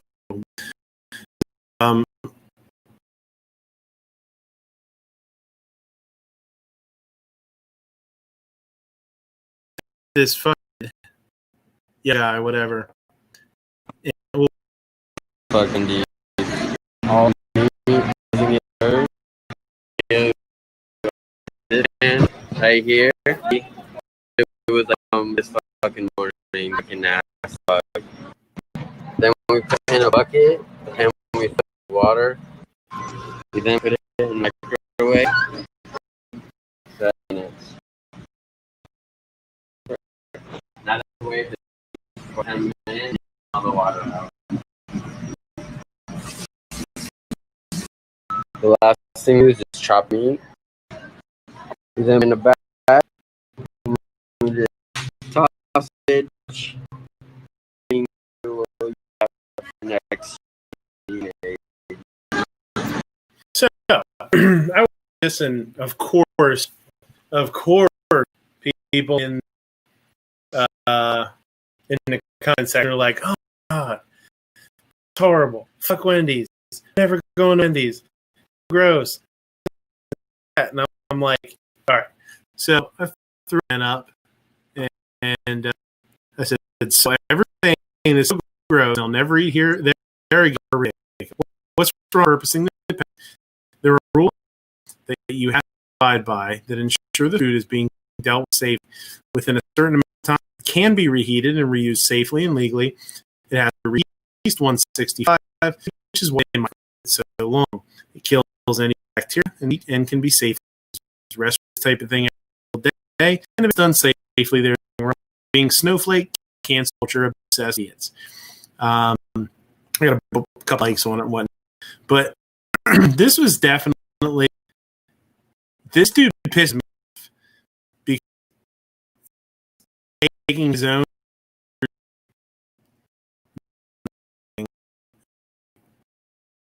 views, I'm sure, to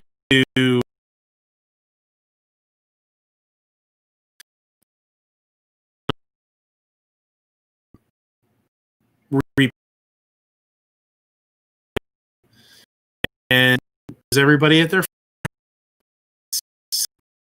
now you make loaf or you make you meatloaf and into like that damn thing. This is have you ever worked fast food? Now I worked at a bar, technically fast food. Okay, I tell you, having worked at McDonald's, McDonald's do that. Got a rule about that. They've been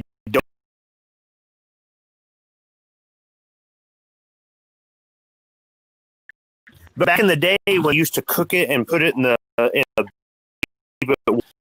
and you didn't have to wait. Only keep had to throw it to waste. Chicken McNuggets were in a drawer with a heater, so long I had to go to waste. Now they just cook it to order. But so I'm wondering if his review is from someone who was trained these standards. Can't do this, we can't do that. You might do that at your restaurant, like that, an entirely different kind of cooking. You know, like repurposing something and put for stay or something like that. I don't know. I never Wendy worked at McDonald's. They've got their strict corporate rule about not doing that. Right. Well, that's the thing. That's a corporate law, and there's different laws in different states. I'll say that. Like I don't know what happened in the state. In Pennsylvania, for instance, you're allowed to, even a buffet, you're allowed to have food on a buffet so long, and after that amount of time, you're allowed to you're allowed to reheat it. If you wait too long, you're not allowed to. So then I can't remember what the law is right now. We don't do a phase all that often. If this ever comes up, so, this is not legal. So if you're allowed to have food out for folks, we'll say. No. After what? Food. I never worked. A lot of people working the restaurant. I just kissed to the bottom, but the friend owner. Save company as much, the restaurant as much money as they can. So if they can, cut corner like you full fries, or fries. Sometimes get a little less, or reheat.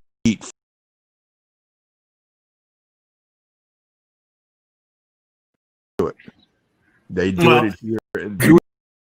If they do, they're playing with Donald has people that go around and act like customers, and they're checking this, they're measuring stuff, they're weighing stuff, they're checking, make sure condiments are there, they're a little service. They will report back, and if you fail to meet the company standards, they'll pull your franchise, even if you own like restaurants, because a lot of owners will take their profits a second one and stuff, and they actually, and I'm not, McDonald's fanboy. I learned a lot working for a corporate store and for a private owner for franchise, and you're playing fire, because if you get popped for doing that, will not get your franchise back. So I have billions of dollars. They don't give a crap. It's their name attached to that. Yeah. Now, they don't have somebody in a store at every given moment, obviously, because if you go into a restroom in some McDonald's, like they have cleaned, or these guys do get away with this stuff, but from time to time they do get caught. Yeah, then that's good. We used to have in one of the news channels called Food.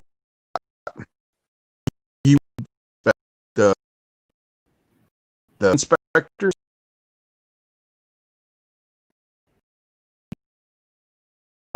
like this. So this guy would go and talking to people, the employees. Yeah, we heard restaurants all these. The food not be kept hot. That it, or the food's been left out in the day, or the kitchen is not fully clean. Or there's rodents.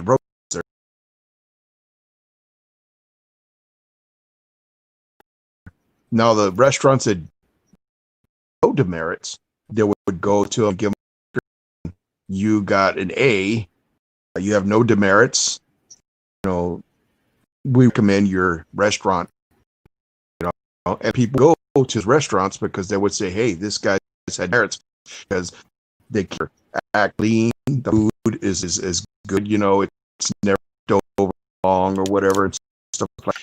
And that used to be real awesome. But then the guy going to San Antonio, move up to a bigger city, so he can, get his career going more and stuff, and that sucks. Exposure's not out there anymore on TV, so restaurants can, still get their demerits and stuff, but their public doesn't know about it unless you do some kind of investigation on it. But I always hear people here that the managers to the fraggers and stuff can, and they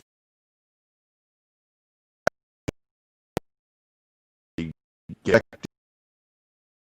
hot, they get and stuff. Sometimes people tell me, like, go to McDonald's, you got to ask them, let me get a fresh batch of chicken nuggets, and they have to make you a fresh batch. They can't have one that's been left over for a while and then just say, "Oh, somebody ordered nuggets."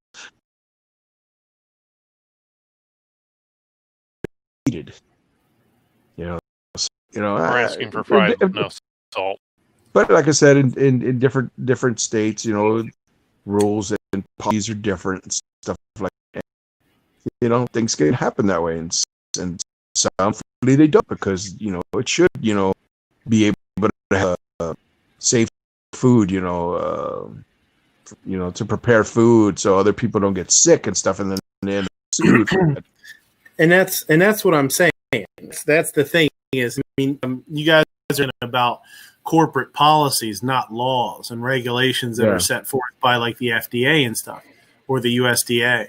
Or yeah, whoever, and I've always heard that here. I always heard that here about Wendy's, that they use the leftover hamburger meat and stuff. And I'm like, by a lot. No, hard Yeah, made but I can't see them doing that, because does ground meat in the back and make chili the way Midnight would go and take ground meat. Chili comes in a container. Out, and the next time they need chili, they go walk in, they grab another container, and it comes in on the truck every week. A lot of this stuff is like they at McDonald's in the 80s and make it. Now they come in bags and they just wait. Right. So this stuff, they've got it where it's not just fast and it's not just consistent, but it's idiot proof, because you got a bunch of people in there that are going to do about the half-ass job. So the more you can do for them at a factory where you do have more control, the corporate does have more control. So, I get what you're saying, but I just, with fast food, it's not, whether it's a corporate thing or not, I just don't see it being done as big as reusing. Follow guidelines. Who cares? Really, it's based.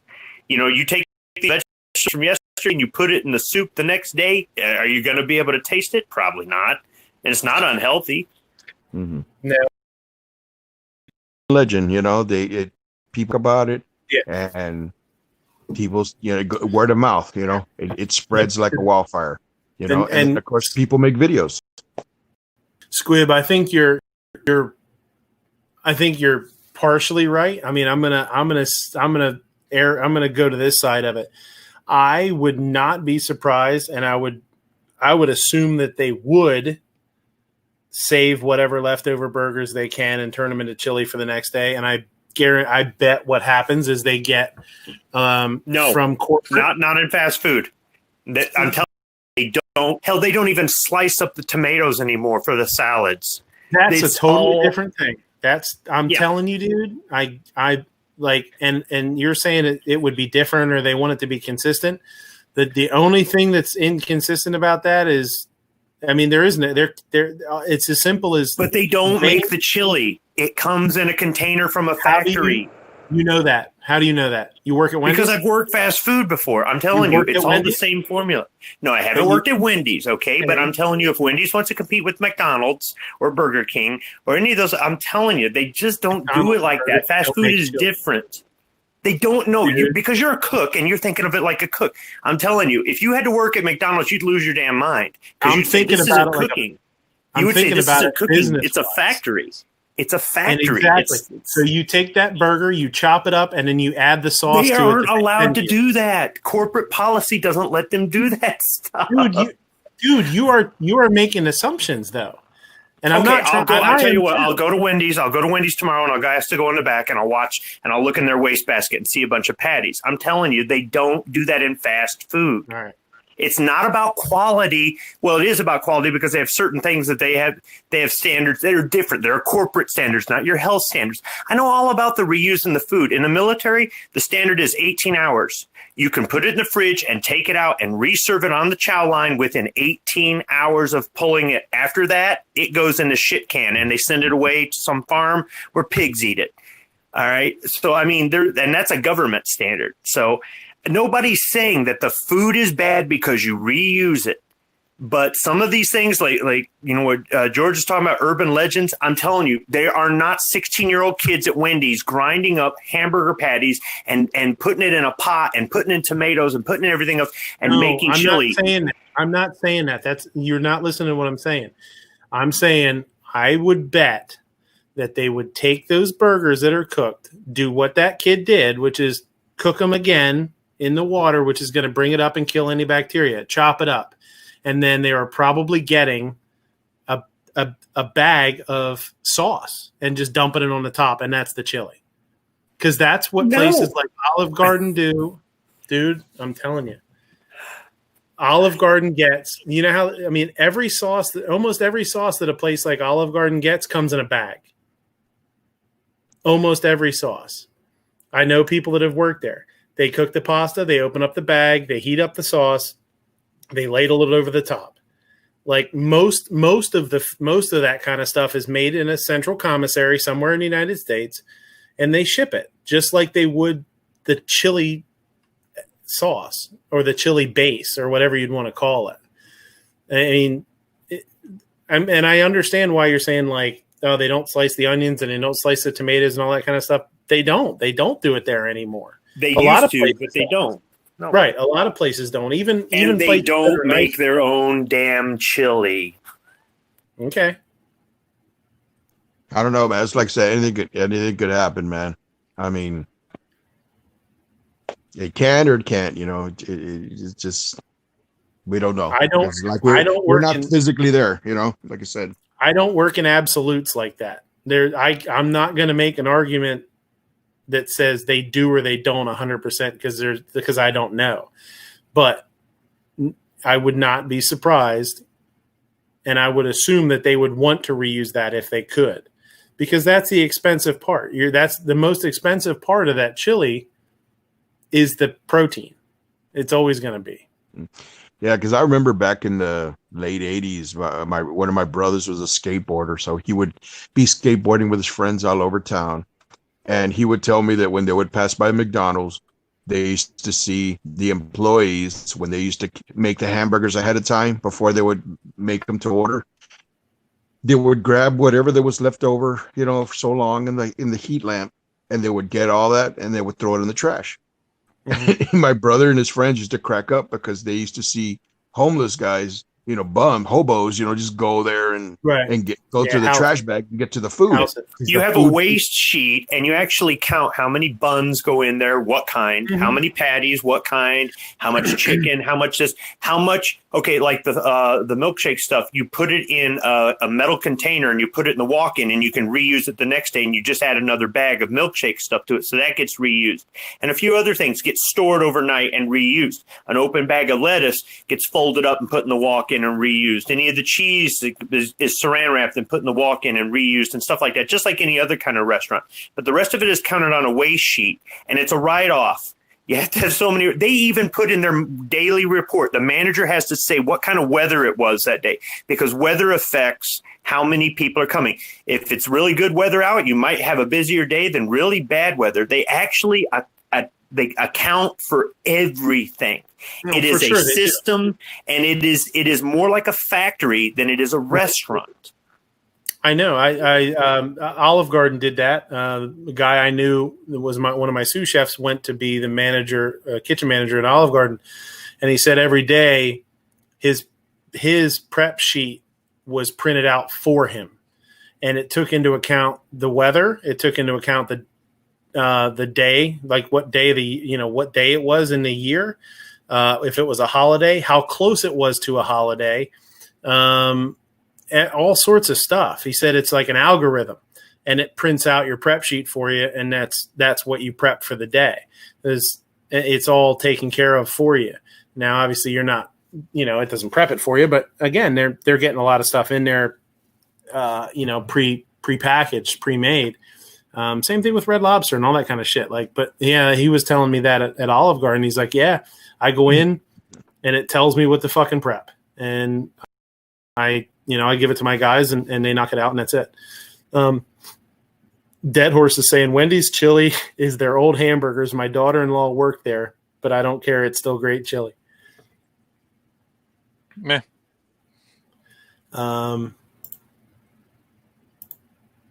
Hey, why isn't this clicking? A supermarket in Kuwait has been shut down after a fishy practice. Authorities say the market was guilty of putting googly eyes on fish to make them look fresh. As you can see in this picture, the fake eye slipped off the fish's face, showing a much more yellow eye underneath. A supermarket in Kuwait has been shut down. So there you go. So you got to watch out and make sure your fish don't have no fake googly eyes on them. Googly eyes. Yeah. So when you throw your fish on the grill, if you smell a burning plastic smell, that's why. Yeah. Yeah, that's it. So this was pretty funny. I've been trying to change the sensitive, particularly the portion on cocaine. That's why I was wondering if anybody else caught that. This one's pretty good too. because it has to be replaced by renewable energy over time. And I'd stop giving to the oil industry. I'd stop giving them federal subsidies. You know? He's like, ooh, federal subsidies, eh? Yeah. Ooh, hello. Yeah. That maybe somebody debate, tingled with his nuts. He tickled his Deeze nuts. He did really well in that debate. I think the only place that really stood out to me, that he kind of dropped the ball a little bit was when they were talking about the kids being not being able to be reunited with their parents. And he made some good points, and he threw out there like, who built the cages, Joe? You and Obama did, all that kind of stuff. But he was a little bit cold. And I think for his own sake, and this is him not being a great politician so much, and that's why people like him, because he's not a politician per se, but I think, for his own sake and the sake of getting elected again, he needed to be a little bit more compassionate when they said about, what are you going to do about all these kids that can't be reunited with their parents? I really expected him, or I didn't expect him to, but I really think he should have been, given a little more of a, I feel really bad, and we're doing everything we can to get every kid back with their parents that we can. We can't find them all. And some parents leave their kids and they go back to Mexico because they want their kids to have a better life and they know they can't stay.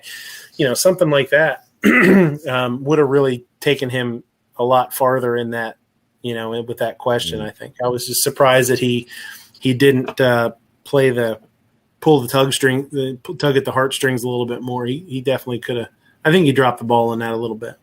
I wish they would stop talking about cages, man, because all that is a holding cell for 24 hours to get you checked, to check if you have any diseases or any ticks on you or any kind of BS thing. Mm-hmm. And then once you're processed, you're given a room, you're given a bed, you're given a book on your rights, and you do whatever they want you to do. You can play video games, you can go outside and play soccer, you can do whatever they have activities for you and stuff. And these people are saying, oh, they're sleeping in cages and all that stuff. I'm like, oh my God. Well, it's just like the kids didn't they say it was 525 kids that weren't reunited with their parents? Okay. Yeah. Well, like what that. you were saying, Midnight, how many of them just turned around and walked away and said, I'd rather them be with somebody else than be in Mexico? How many of them were sold to somebody so they had a kid to cross the border with, because it's easier if you've got a kid because you go, look, I've got a family or whatever. How many of them were, could have possibly been a trafficking ring that went bad, whatever the heck it is. But at the end of the day, if you're that kid's parents, why aren't you contacting the embassy and going, I want my kid back? Trump should have flipped that and put it right on and go, if they're not dead or missing, why are they not contacting our embassies and saying, we want our kids back? We'll gladly bring them back to Mexico for them. So it's not on me. It's not even on Obama. It's on their parents. That's what Trump should have said. Just nipped it in the bud. Yeah, I think he could have done better on that. I mean, I was really impressed with him. I think he did a great job. I think he really looked good. He looked better with some of those answers than I've ever seen him.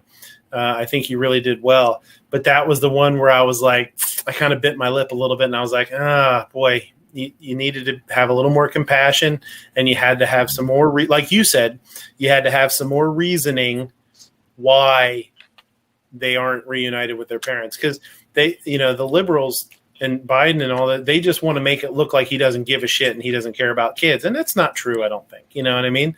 I think he could have looked a little bit better. So did you see the VP debates or debate? Yes. Did you see the VP? Okay. Did you notice that Pence was trying to get Harris to admit that they want to get rid of fossil fuels, and Harris wouldn't budge? She dodged it. She deflected. She walked around. She did everything she could but answer the question.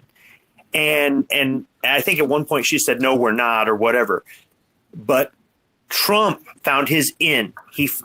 Joe tripped up, opened the door, and Trump went straight in, and he hit him with that question. And Biden was so mad. He said, "Yes, we're going to do this and do that." And it's right there. It's like, gotcha. That was his gotcha moment. But I think that's what he was trying to do in the first debate, and in the second debate, between the two of them, he had a different set of rules, but that was still his goal. He needed Biden to say something that was damning. Do you know how many people heard when he said that? You got to think about, like, in my job, right? I'm in plastics. That's oil. I'm in the auto industry. That's oil. I mean, you guys in Pennsylvania, right? The fracking, Oklahoma fracking, all the oil wells all over the place. I mean, it's nuts. Well, he also, one of the things too that they said that after that debate, one of the things that was really highly trending on Google and stuff was, "Can I change my vote?" And like, that's fucking telling. You know what I mean? That was how big that's how big that debate was for Trump. And I think people are like, that's something that people aren't really listening to, like, just the fact that, and if you watch that debate, people that voted for Trump didn't change their mind, but people that voted for Biden were like, "Oh shit, I don't know, maybe I was on the fence more than I thought and I should have waited," you know? So when he hammered Biden on that shit too, and then said, and Biden was saying, "Well, I never said that. I never said that." And Trump was like, "Oh yes, it's on tape. That you've said you'll never get rid of that." But you know what? The news, the media, they're so biased that nobody even covered that. Like nobody said anything about that other than like conservative sites and stuff. If that was the other way, if Trump had said, "I never said that," there would be a million, you know, sites and a million. Every news would be like, "Trump lied, Trump lied, Trump lied, Trump lied. Here's the video." But because it was Biden, nobody covered it. Everybody was just like, "Well, let's just not talk about that." And I find it bullshit. I find it interesting that you're saying that there was a massive search, or, you know, numbers of searches for "Can I change my vote?" People, this is why I say do not vote by mail unless they put a gun to your head and say you're going to do this or else. Even if you get the ballot in, if you have the option to physically walk it into the building on election day and stick it in the machine and watch it go through, that's more secure than trusting the county clerk to leave it in a vault or trusting the U.S. mail with it or anything else. But also, right up to the last minute, anything could happen and you could change your mind, and you just forfeited that because you decided to send it in early. I just don't understand these people who are, I mean, absentee ballots, they've always been around. I get that. Like when I was in the military, we could get absentee ballots and garbage like that. I get that. But for every one of us who have no excuse why we can't show up to the polls, why the hell would you throw away your vote like that? I feel the same way. And that was actually something that I was planning on bringing up.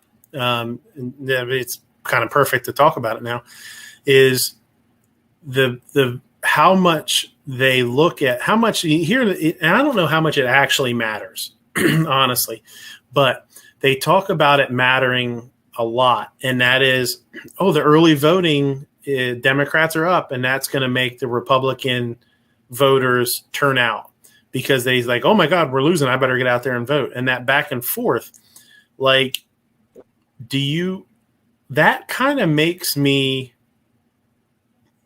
not want to vote early. I'm like, wow, I don't, if a whole bunch of Republicans go out early, and that's what they're starting to think too, is that or that's what they were thinking last week when voting was started, was that a lot of Democrats voted early and they're going to kind of blow their load early. And Trump is behind right now, but then the Republicans are going to come out and they're going to vote the day of, and they're actually going to pull it out. They're pull it off. They're actually going to win. So by the Democrats being ahead early, is that going to hurt late Democratic voting because they think they got it in the bag? And that's something that makes me not want to vote early, Yeah, I got a friend of mine who had been talking about, who may win the election this year. And my friend, he doesn't like Trump. So I know he's voting for the other guy. But he was telling me that he was thinking that Trump was going to win the electoral vote and Biden would win the popular vote. Yeah, like last like a repeat of 2016. Right? Yeah. And that it was going to possibly go that route because he's always seeing how things are going, and he's going like, I don't know, man, I think Trump's going to win again because the way I see how things are going, and I say, dude, it can go any way. We're going to find out when election day hits, but certain sides say, looks like Trump's going to get it. And then others people, they're saying that they think Biden's going to win because people are tired of Trump, so like I said, it could go any way. But have you looked at the Trump and Biden signs in people's yards in your area to try to get an idea if it leans one way or another? Yeah, I have two people going into my neighborhood that have Biden signs, and I've like this much close to like not destroy them. Well, what I noticed coming back from Greeley, going through northern Pennsylvania, or not through Pennsylvania, through northern Ohio on the way back, is about a 50-50 mix. And here in Michigan, I would say it was more like a 70-30 in favor of Trump. But in the 2 weeks I've been back from Pennsylvania, I've started to see more Biden signs pop out of nowhere. And it's almost getting to be about a 50-50 mix here. Now, in Pennsylvania, I didn't drive through a lot of neighborhoods. I will say it's kind of funny. There was a Trump billboard right outside of Scranton where Biden is from. But in downtown Scranton, I saw plenty of Biden signs in neighborhoods. But if I use those signs as a barometer, it's like, wow, this is going to come down to the wire. So, but what I was told was that the mail-in ballots get locked up in a vault, or if you go down to the county clerk and turn it in early, it gets locked up in a vault and it doesn't run through the machine until election day so that they don't know who's leading right now. Because if you think about it, if we knew who was leading right now, that could affect the outcome of the election. So I don't know. Overall, I just don't agree with it in any way. Yeah, think about in Texas, we got a lot of people that are voting blue and we got people that vote red. And here in South Texas, there's a lot of blue. And then as you go up Texas, it gets more red. And then when you hit like Austin, that's more blue up there. And then out the other sides, they vote red. So sometimes the majority, we end up getting, the Republican, we end up getting red instead of being blue. But a lot of people get pissed off because they keep voting blue and blue. They want Texas to be blue and stuff. And I was like, Texas is not blue, it's red. Well, yeah. And I do, Squib, I do agree with you, man. And that's why, like I said, it's kind of a crapshoot because if you get your early voting in, if one side votes early, is that, enough to take them through for the win? Or all the Democrats voting early might just motivate the Republicans enough to pull it out. So that's a crapshoot, man. It's tough. I don't know. I don't know that it's worth it to push. And they're both pushing for early voting, but especially the Democrats are pushing for early voting. So they get out there and vote early, and there's not enough of them. It could cause the Republicans to really get up off their ass towards November 2nd and 3rd. I also think that just like you should have ID in order to vote, period. Me too. No ifs, and, or buts. No shit. You need ID. You need to be a citizen. You need to be at the right polling place, and you need to do it in person on that day. If you know you are not going to be available that day, or you think you're not, then you file an absentee in advance, and that's it. You have no other choices. Because if you can't physically make it to the polling place, then how do we really know? Because let's say we mailed the ballots to the house and you had 2 or 3 people in the house that were of voting age, and you just decided to take all 3, fill them out, and mail them. Or your roommates. What if you took your roommates' ballots and mailed them out and go, I don't know, it's crazy. You must have never got ballots, or whatever it is. There's way too many chances for fraud. What if somebody dies before election day, but their ballot gets delivered to the house, and the surviving kids or whatever, they're going through stuff and go, oh, we got Grandpa's ballot. Oh, one more for Joe, right? And somebody might go, well, it could go the same way for Trump. I'm not going to say that conservatives are all angels. They're not, but I just don't see them doing as many underhanded things as the liberals. Maybe that's just the way I've seen things throughout my life. The mail-in ballot, between them getting lost, stolen, destroyed, hanging chads, and all the opportunity for fraud, it makes no sense at all to do it. And if you can't show up there on the 3rd, there's a lot of things people can show up for, but they can't show up to vote one day out of 4 years. If the presidential election is the only thing you care about, not the governor, not anything else, I'm well, then too bad. I think I could probably meet you in the middle on that. I think that being able to vote a month in advance is a little bit crazy. But I could see not doing it one day. I could see stretching it out over 2 or 3 days, because, that way, hopefully people don't have to miss work. They don't have to do whatever, maybe make one of the days a weekend day or something. But if you think about it, a federal holiday would work, except there's always people that have to work on that holiday. But here's the thing about that. It's from like 8 a.m. to 8 p.m.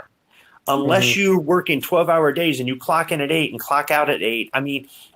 Or that you make some sort of federal law that says an employer cannot deny you the ability to leave. You might not get paid for it. I think there's already a federal law that then there's no excuse. Then there's no excuse. There's already a federal law that prohibits employee.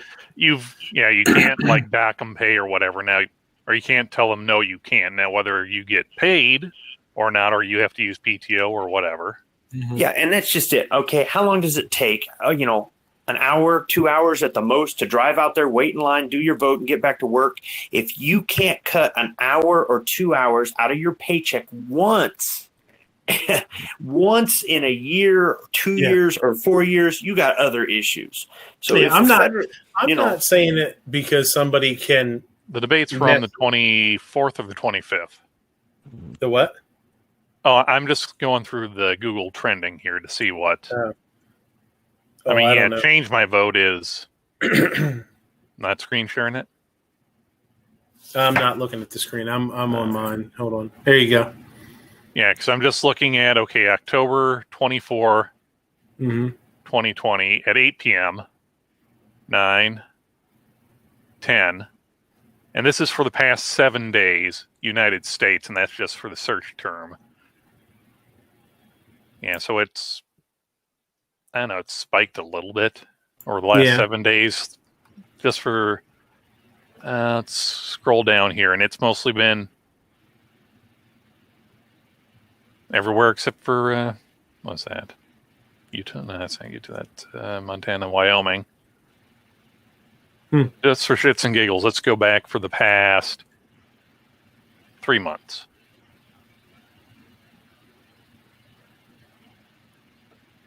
It spiked a little bit in September.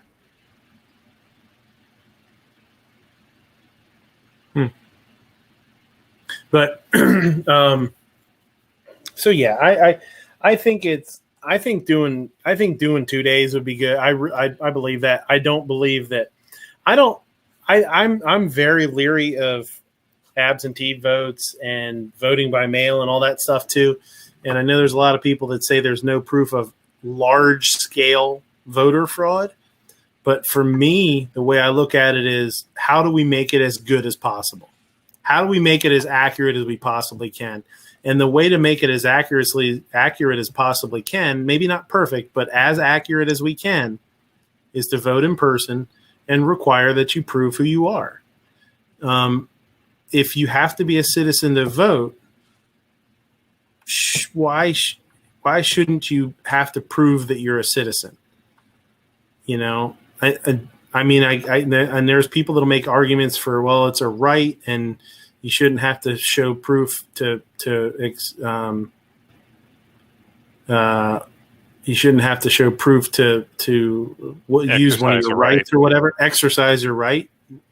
But I think that's, I don't know. I don't agree with that. I think if I go to the polling booth and I say, I'm Travis, and they say, okay, go vote. Like, I would be really weirded out by not having to prove who I am, but, you know? But in the same logic, people can vote twice, or illegals can vote, or people who don't have the right to vote will vote. Right. Yes. Or children will vote. By that same logic, you can let kids vote. And I know they've been talking about letting 16-year-olds vote. That's just because they want to con them and all this other stuff. And if you notice, only one side is doing this. Only one side is pushing the vote by mail. Only one side is pushing, let illegals register to vote. Let children vote. Only one side is doing this. So what does that tell you? What was that one movie, Black Sheep, was it? The one with Farley, where his brother or somebody was running for office or something, and somebody was getting votes from people that were already dead, that they were getting names, and they were voting for the other guy to so he can win and stuff like that. I think that keeps it from showing your ID, keeps it from people from doing that and stuff,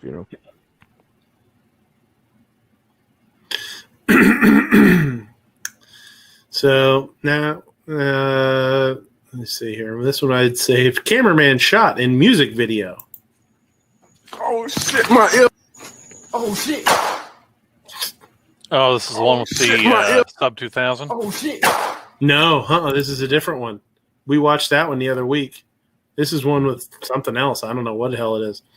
But I like this guy's comment. Why they gotta load the gun? Oh, that's the problem? Okay.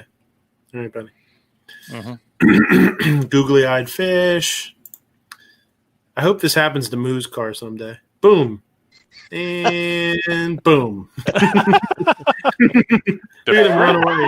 What the fuck? Wait, was that a second tire or the same tire? Yeah. No, it's a second one.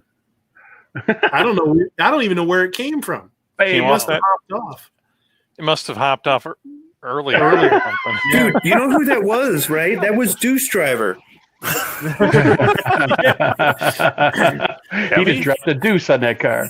You might want to text him and be like, hey, man, you lost 2 tires. Good thing you got 8 more. Good thing that Subaru stopped him for you. That should be in one of their commercials.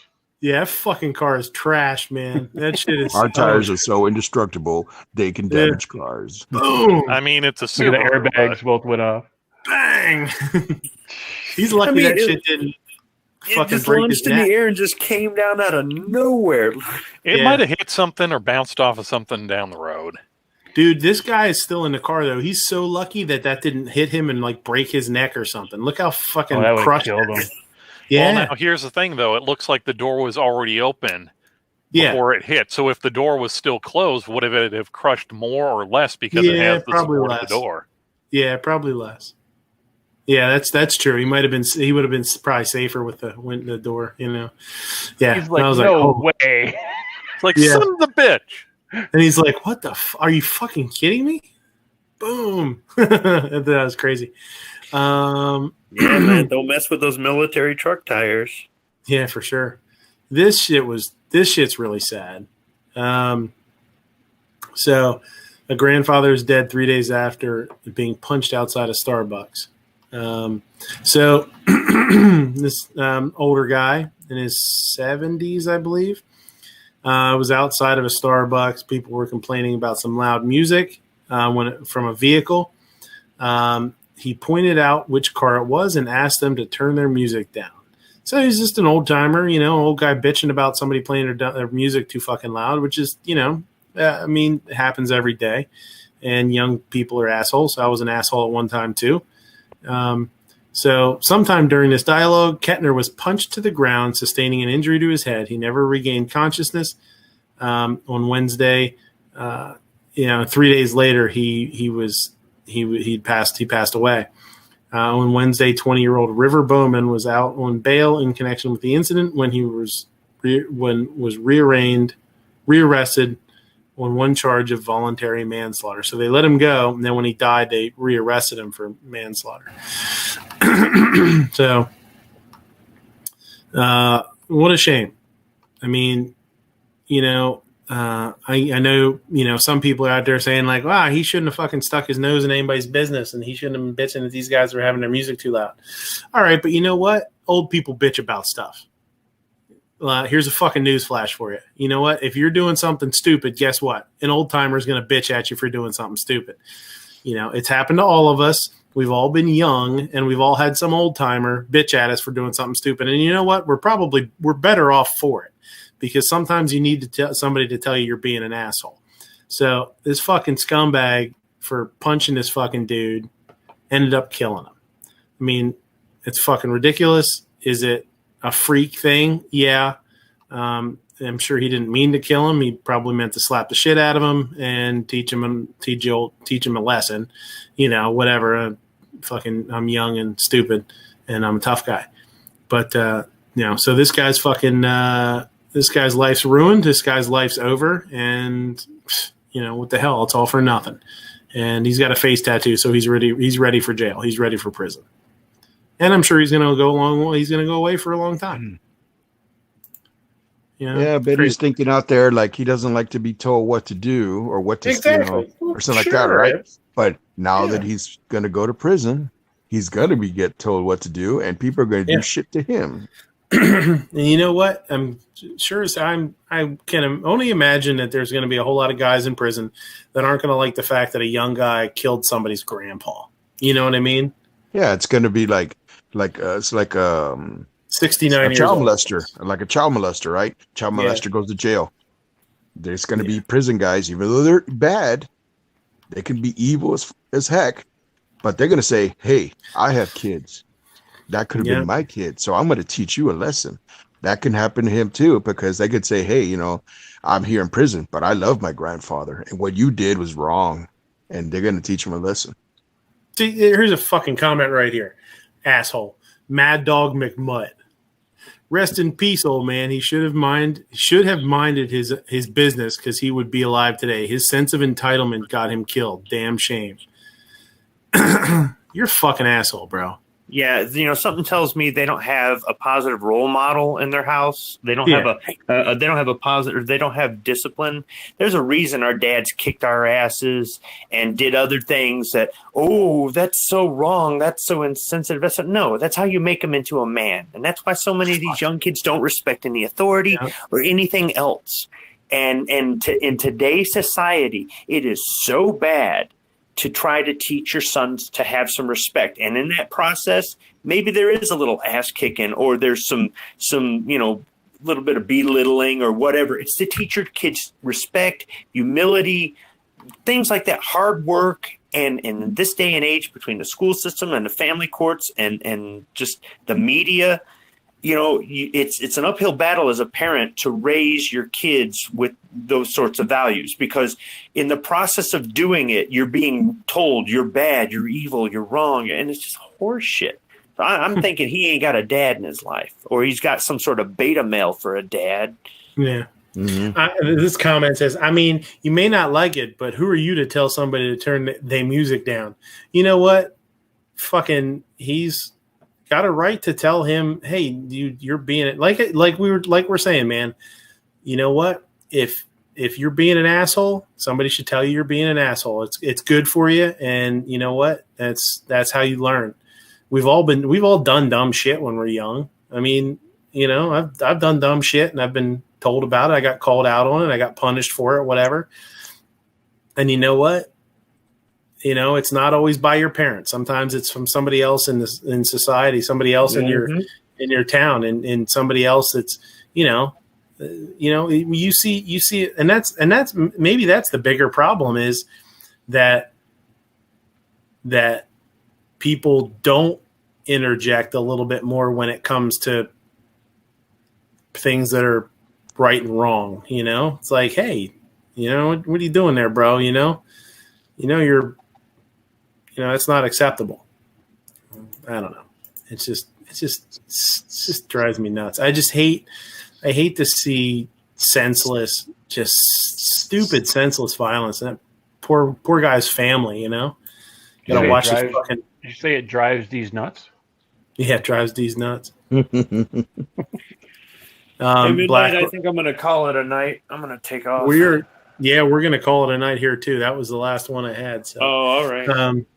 So let's get the fuck out of here. Anyway, it's getting late anyhow. Black Hat, hey Black Hat, how you doing, buddy? Dead Horse says, if you have the right to blast your music, they have the right to tell you to turn it down and get off your lawn. You goddamn right they do. and that's it. Like, society has to tell people in society are the ones that have to decide what's acceptable in society. Not just the cops, not just your parents, but society as a whole. And if somebody is doing something that's unacceptable, society needs to, they need to be, and in this case, society was a 70-year-old grandfather that said, hey, you guys are being assholes. Turn that shit down. And he got fucking blasted for it. That's bullshit. That's when you use for an iRobot. Yeah. There you go. Consider. Nice. All right. So let's say our goodbyes and we'll get the fuck out of here. Bye, Felicia. Yeah, bye, Felicia. Anybody have anything to we'll make it short and sweet. Does anybody have anything to plug? Anybody have any videos? Anything? Anybody's chats going on that you want to plug? Anything? Hit or miss Tuesday nights, 8:00. Not here. It's 9:00. 9:00. That's 9:00 your time, but it's 8:00 Central my time. Nobody gives a shit about Texas time. Oh, just because you got a big ass empty state, nobody's in it. There's like 9 people in Texas, and they're all NFAC. Yeah, that's what I said. I said that to Clover in a chat the other day. He said something about Texas, and I was like, "Oh, you guys are still in Texas? I thought you guys sold at the NFAC. I thought you sold out." And he's like, No. All right. If we don't have anything else, guys, I appreciate it. I know we had some. I'm really hoping that once this processes and downloads, it'll be watchable, because I think we had some good conversations at the end there, but it didn't sound like a lot of people were able to hear it. So we'll see what happens. Maybe when it replays, it'll be understandable, listenable, watchable, whatever. Yeah. So if you guys don't have anything, Ape, you want to take us out? Sure. Even though we missed last week, I'll be nice. Ladies, gentlemen, and Jonases of all ages, thank you for watching Midnight Range TM's This concludes our regular program, for as irregular as it is. Mm-hmm. But we'll be back sometimes later with, shows and stuff and things. Gun Channel's community Monday night programming at 5 p.m. Eastern. It's hasty headlines with never enough ammo. That is, if he managed to actually kick the ass of the people who were supposed to fix his internet so it works. Yeah, there you go. Or it holds out. He did yesterday, I think, or yesterday or today. Today he did, so yeah. Yeah. But, that's not Monday at 5 p.m. Eastern. And at 7 p.m. Eastern, it's the Polite Society Podcast on Facebook. At 8 p.m. Eastern, it's Clovertax MOA Monday on Instagram and back on YouTube. And Hawaii Volcano Squad does something, yada, yada, yada. Mm-hmm. At 9 p.m. Eastern, it's Never Enough Ammo, a.k.a. Mr. Matt's Guns and Geek podcast, The Week in Geek. At 10 p.m. Eastern, it's the newly retooled Outlaw Hatfield Show. Also, keep an ear out for sometimes on the weekends and week he does wrestling chats. So get all your Andre the Giant and the guy, the thing with the Ventura of Jesse, whatever. And every weeknight at midnight Eastern, it's the Daily Gun Show. Check out guntube.org. It's a free and unrestricted pro-to-a video platform. If you like what you see, go over to Patreon and throw them a couple of dollars. Unless it turns out to be the choppy reason is GunTube, in which case, screw that guy. For cool and unique two-way swag, like pretty much anything you see on this shelf here, with the exception of Robbie. He's mine. Go get your own. Go to gearwebsites.com. That's gearwebsites.com for cool and unique two-way swag. And remember, a hot dog is a sandwich, a Slim Jim is candy bar, and never eat fudge from a place called Uranus, even if it is on I-90. That's right. And one other thing, too, something that came up in a chat the other night. Last night or the night before. I can't remember how in the hell we got on the – they were talking about disciplining kids. And they were talking about, giving your kids a little spank here and there and that kind of stuff. And I brought up – I couldn't remember I forgot his first name was Adrian, but I had brought up the NFL player Peterson, and the poor conservative was in the chat too, and we kind of went back and forth because I thought it was Peterson, he thought it was somebody else, and the only reason I'm bringing this up is because this situation pisses me off so fucking bad. As I had said, one of the reasons that I'm really got disgusted with the NFL was that Adrian Peterson was charged with child abuse, and they let him play. They let him back in the league, and he thought it was somebody else. And I actually got underneath a video or something. I forgot one of the videos I did the other day. He actually just left a comment today, and he said, "Hey, I want to leave you a comment and tell you that you were right. I looked it up, and it was Adrian Peterson." He's like, and I looked over the case and what he actually did to his kid. He's like, and it was horrible. I just wanted to let you know. He's like, and this was poor conservative is a pretty stand up guy for doing this too, because he was like, hey, I was wrong, and I wanted, what you said was exactly what happened. And he ended up, when he put in the comment was, he ended up using a stick or a switch or something from, I forget what he used it with. I think it was some kind of stick or something. And he beat the shit out of his kid. And I think the kid was young too. I can't remember how old he was, maybe 5, something like that. But he had a bunch of cuts on his body and a bunch of bruises to the point where his legs were bruised. He had bruises on his testicles. Like, jeez, man. Like, yeah, he really kind of laid into this little kid. And that fucking soulless organization, the NFL, I think they gave him a suspension or something and just sort of let it go. And that was that's stuck in my head ever since that happened. That was a few years ago. And I thought, you know what? If that was a business that I owned or a business that I was a manager in, like, what would you do to that person? You know what I mean? Like, there's no way you would give him a couple weeks off, or you suspend him for whatever and then bring him back. Fuck that. No way. That fucking dude never playing football. Never works for me again if somebody does something like that. So, yeah, I just bring it up because I'm a little. I mean, it still pisses me off a little bit to hear that story. You know what I mean? There's a lot of people in this world that that can't have kids, and there's a lot of people in this world that that can't have kids that would like to adopt, and they can't because it's expensive. And fostering is an amazing thing. And a lot of people foster kids and then adopt them like Yankee did. Yankee did that with both of his kids. But there's a lot of people out there that aren't lucky enough to have kids of their own. And it's such a slap in the face to have people out there that would abuse kids. It just makes me sick, and it makes me physically upset. And it really does upset me when I see things happen to kids. And so when that came up in the chat the other day and we started talking about it, and we did go back and forth a little bit, and then I started second guessing myself a little bit when he kind of confirmed it with me. I said, you know what, I'm going to bring it up in the show and just say my piece. So we'll let it at that. And thanks for watching. I really appreciate it. And hopefully next week we won't have any more issues. Hopefully it'll be a little smoother with people being able to watch it. But again, cross your fingers. Hopefully that will process and it'll be watchable. Until next time, thanks a lot, guys. Take it easy. Bye. Shall not be infringed. No fringes. No fringes.